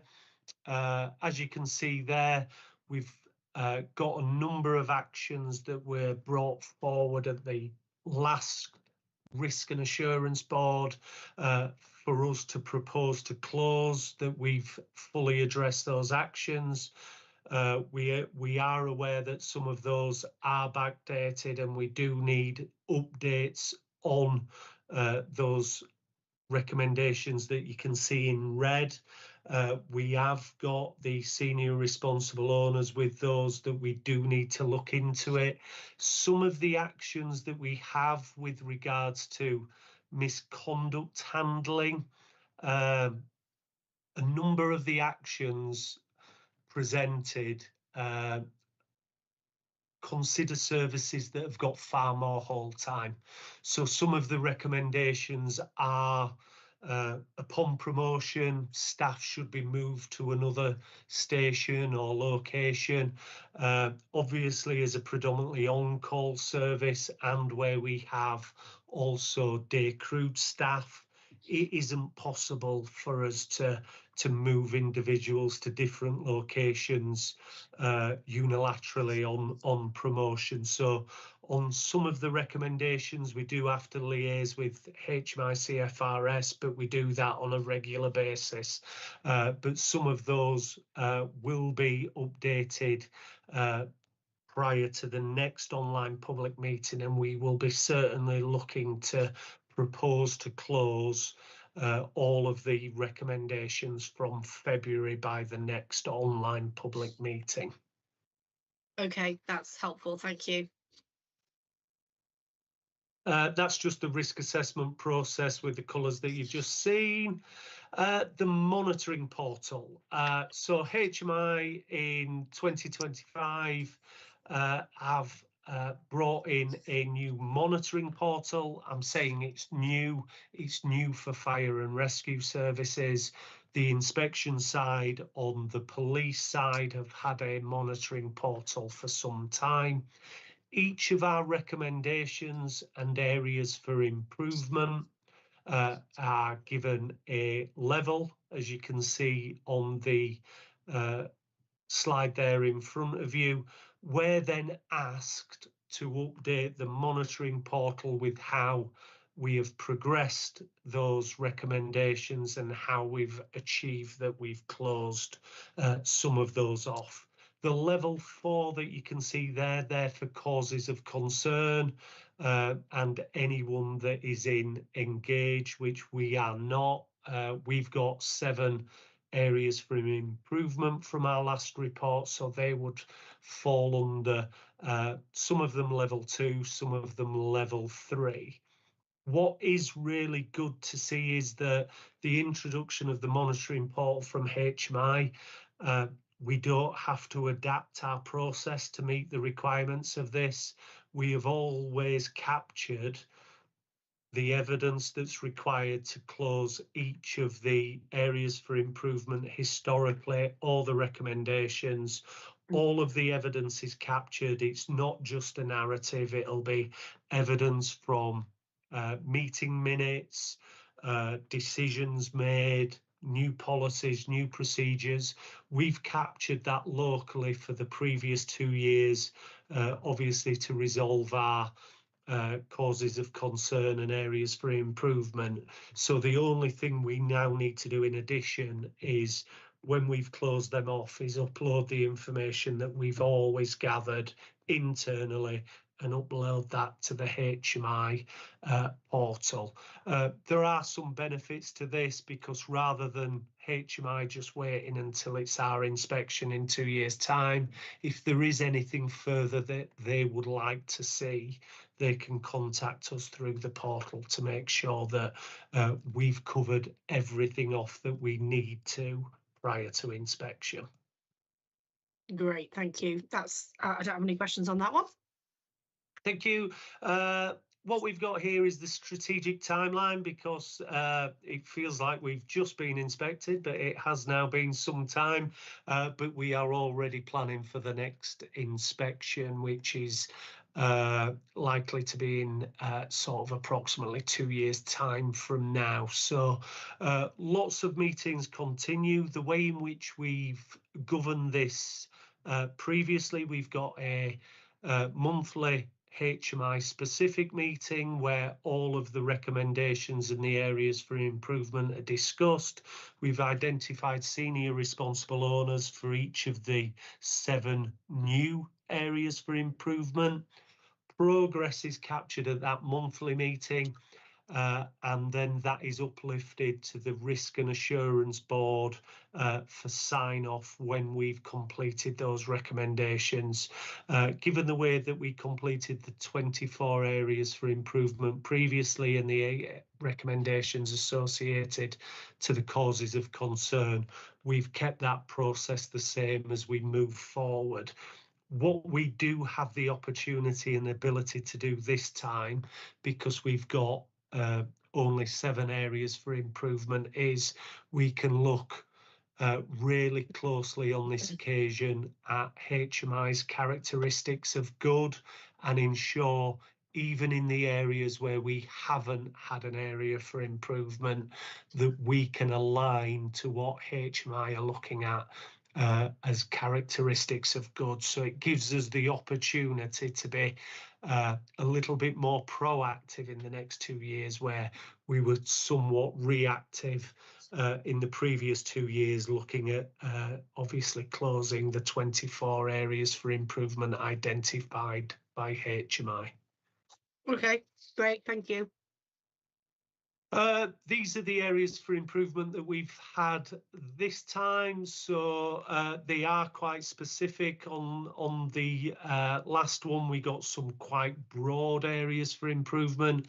These cover the areas, as you can see there on the question, so protection, responding to major and multi-incidents, something about, there's one there about efficiency, and a 3 at the bottom there with regards to how we look after our people, promoting the right values and culture. All of those agreed senior responsible owners have agreed to be the senior responsible owners. They will now turn that area for improvement into actions. It will be a small number of actions, and we will monitor those through the governance structure now to make sure that each of those 7 areas for improvement are closed in a timely fashion way before HMI come back into the organisation at some point in 2027. Thank you. Just a couple of questions on that one. One question was, what do you do about to kind of monitor the other areas where you're not considering them an area of improvement, but you need to stand still or try and improve, albeit from a much better starting position? And then just the other question, more specifically around people, just how do we make sure that our on-call firefighters aren't working excessive hours, given that we aren't the primary employer? Yeah, so with regards to the, certainly we don't want to stand still. It's a continuous improvement inspection. So, we probably have to improve to stand still. So we certainly want to see improvement across all areas. That's where the characteristics of good come in, because that gives us a broader idea across those sections what they will be looking at. It now allows us as an organisation to actually target the areas that we know we need to work on and improve. With regards to dual contracts, our on-call staff and working excessive hours, currently we run a retrospective report that is presented quarterly at the workforce planning. We were doing that by inspection, so HMI wants something in addition to that.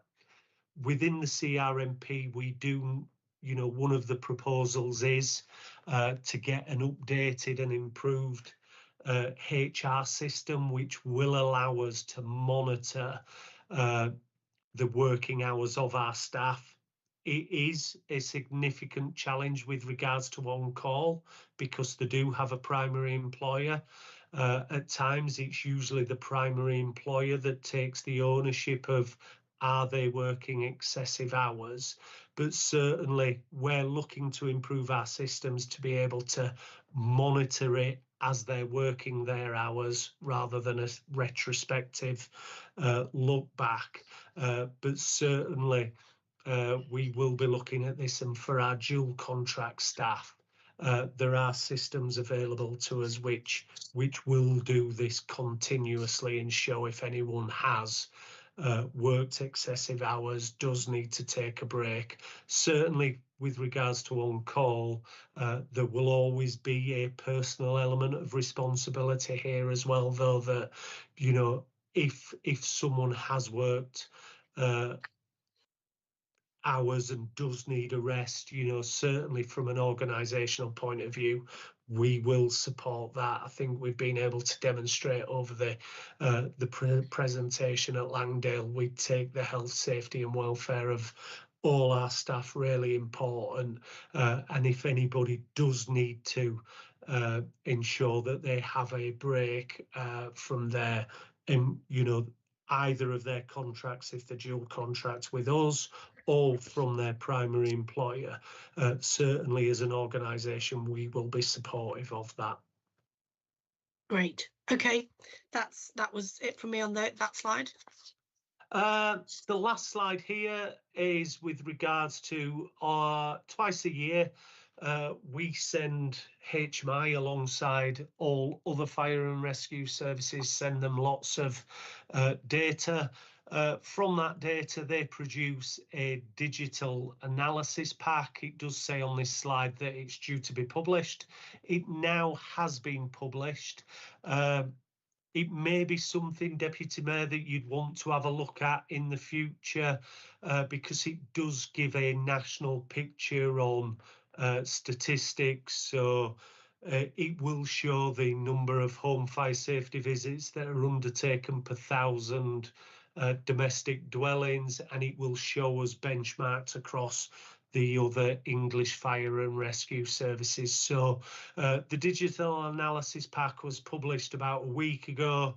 I will be looking with the assurance team and the data analyst to put together a report so we can demonstrate where we sit benchmarked across other services. So if that is of interest at any point for an online public meeting, I'd be happy to share that also.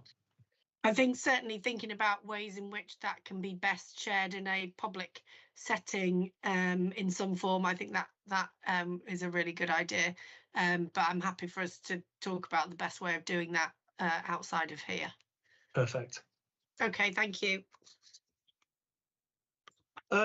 And then I think I talked about this earlier with regards to positive practice. I talked about it on the performance slide. So the National Fire Chiefs Council has got a positive practice portal that allows us, alongside other fire and rescue services, if we're doing something innovative or positive that we want to share, we can put the ideas forward. Like I said, with the performance one, it was acknowledged with regards to our water flumes. I did put about 6 or 7 others within our self-assessment, but we will continue as we're doing our work to sort of put things forward to the National Fire Chiefs Council if we think we're doing outstanding work in any area. Brilliant. Yeah, that's great. Thank you. And that was the end of the HMI update. Brilliant. Thank you so much, Damien. I'm going to move us swiftly on because we're overrunning.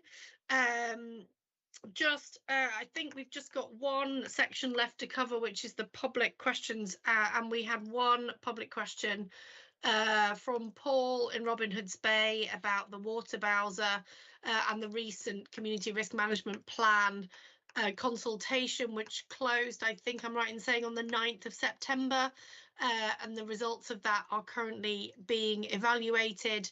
But the question was that the consultation said that a water bowser costs £500,000. Why is it so expensive, and how many times has it says has a £500,000 bowser? It's presuming the answer to the previous question, but how many times have the bowsers used in the recent Moor Fire?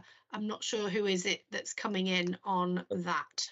I'll just give a little update on that before Charlie and Tom come in. Charlie will just very quickly discuss the procurement side, and then Tom. So just so we're all aware from what a water bowser is. So water bowser are vehicles that fire and rescue services use to be able to provide effectively a cab with then a large tank of water on the back, and then for the fire and rescue service with some specialist equipment inside the cabs that are on the fire engines. So this allows us to transport water from large volumes of water from one place to another very quickly. For instance, like on the Langdale, where the ability to get water to an incident is a challenge. What it doesn't do, because it's on a normal chassis, is allow us to get over places like Langdale and the Farlingdales Moor. There are very strict and severe limitations on it. I'll just hand over to Charlie now, just to give you an update on the procurement and where this is from. So the figure of £500,000 is an indicative cost, an estimate that has been used as a budget planning assumption as we develop our medium-term financial plan. So it's a figure for both the purchase of a water bowser, but also the conversion and the full fit out of that vehicle to make it usable for North Yorkshire Fire and Rescue Service. So, for example, the ability to respond on blue lights, the ICT equipment, other operational equipment that we need to add to that vehicle in order to use it. And that full £500,000 is earmarked in our budget. If we were to make a decision not to replace that water bowser, the full £500,000 would be reallocated and reinvested in other priority areas of service. Once we'd started a procurement process, defined exactly what our requirements were, we could carry out a compliant process, look at the market, what was available, get a more definitive cost figure. If that was less than £500,000, and the balance figure would be reinvested. But it's just an estimate at this stage until we do that fully compliant procurement process to get to the point of a final cost, both to buy it, but also to fit it out and equip it for operational use. Thanks, Charlie. Tom? Yeah, just I don't want to cover what Ben's already covered, but just a little bit of information around the question about usage in the recent Moor Fire. So our control station manager is working with the data team now to put together a dashboard that will demonstrate what each one of our vehicles, how much time they spent in and around the Moor Fire over this protracted period. We did use the Bowsers. We used them where we could access them in a traditional HGV style of access. Those and some larger ones that were provided through contracts that we have in place, both as an organisation and within the LRF.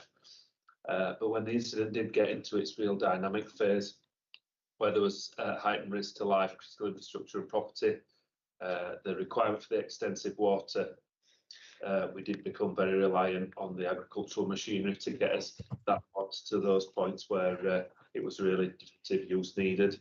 At points, we're using around 1 million litres a day on very difficult terrain. So it's really important, and it's featured within our most recent community risk management plan, is that we continue and we enhance our structured support that we're going to have, and we've been demonstrated that we have through our farming community. So working closely with the National Farmers Union around that to make sure that that becomes a structured support, because it's the volume of water and it's that access to difficult terrain that has really become apparent over this incident. And some of the vehicles they used there, they had double the capacity of our existing Bowsers, but with the agricultural machinery they had, they could get them into the points that we just couldn't get them. So yeah, the real priority around that is working closely with them to get those structures in place. Thanks, Tom. Thank you. Can I just ask a follow-up, very brief clarification question? And it's probably in the Community Risk Management Plan consultation document, but I don't have that in front of me. But what is the capacity of our water Bowsers? There's two, isn't there? So what's are they got the same capacity? How much? How do we know how many litres they kind of carry? So from my recollection, they're 9,000 litres. Okay, so I just thought that was useful to clarify in the context of 1 million litres a day for the Langdale incident, that we just understand the context of our Bowsers in the context of a fire of the size of Langdale, notwithstanding the role that they have obviously had to play in the fire, but also well, the fighting of the fire, but just the context of the size of this particular incident, and therefore the need for a kind of as part of that post-incident review, just to think about how we will source or would source and do source water on the scale of which we need for this kind of incident. When you're dealing with 1 million water litres and you have 2 water Bowsers that can carry 9,000 each, that just kind of puts it in the context of the scale of the incident that we've been dealing with, and the need, as I said earlier on when Ben was doing his presentation, about the need for us to ensure that we've got enough resilience in our funding of the service to ensure that we if we are reliant on partners, that we're reliant on partners in a way that we can support them with. Thank you for that. Did anyone else want to come in on that public question? No, thank you. Great, thank you. In which case, we talked a lot in the meeting on earlier about the recruitment of new firefighters coming in to North Yorkshire Fire and Rescue Service, but obviously that also means that people leave North Yorkshire Fire and Rescue Service. I mean, it's hard to believe that anyone would ever want to, but Matt Walker, who is the Deputy Chief Fire Officer, has apparently decided that there is somewhere better in the country to operate from. And not only is he leaving North Yorkshire Fire and Rescue Service, but he is leaving Yorkshire and going to, I think it's somewhere called London, to work for the London Fire Brigade. I think they're a little service somewhere. Anyway, just wanted to publicly humiliate you, Matt, and wish you all the best, because I think this is your last online public meeting. So thank you for everything that you've done, both for the service over the period of time that you've been here, but just in particular, as I said earlier, during the Langdale incident, along with all your other senior management team colleagues. I know what a massive effort you have all been making, but thank you for all of that. Apologies for overrunning. The next meeting that we have, our online public meeting for the Fire and Rescue Service, will be on the 20th of November. But between now and then, on the 16th of October, we have our online public meeting for the police, North Yorkshire Police, which is on the 16th of October. Thank you everyone for bearing with me. Apologies for us overrunning this afternoon, but particular thanks to Ben Ilsley for the significant update that we just had on the Langley incident, and to everyone, in particular Damien, for his 2 presentations as well. But thank you everyone for attending, and I'll see you, apart from Matt Walker, at the next meeting.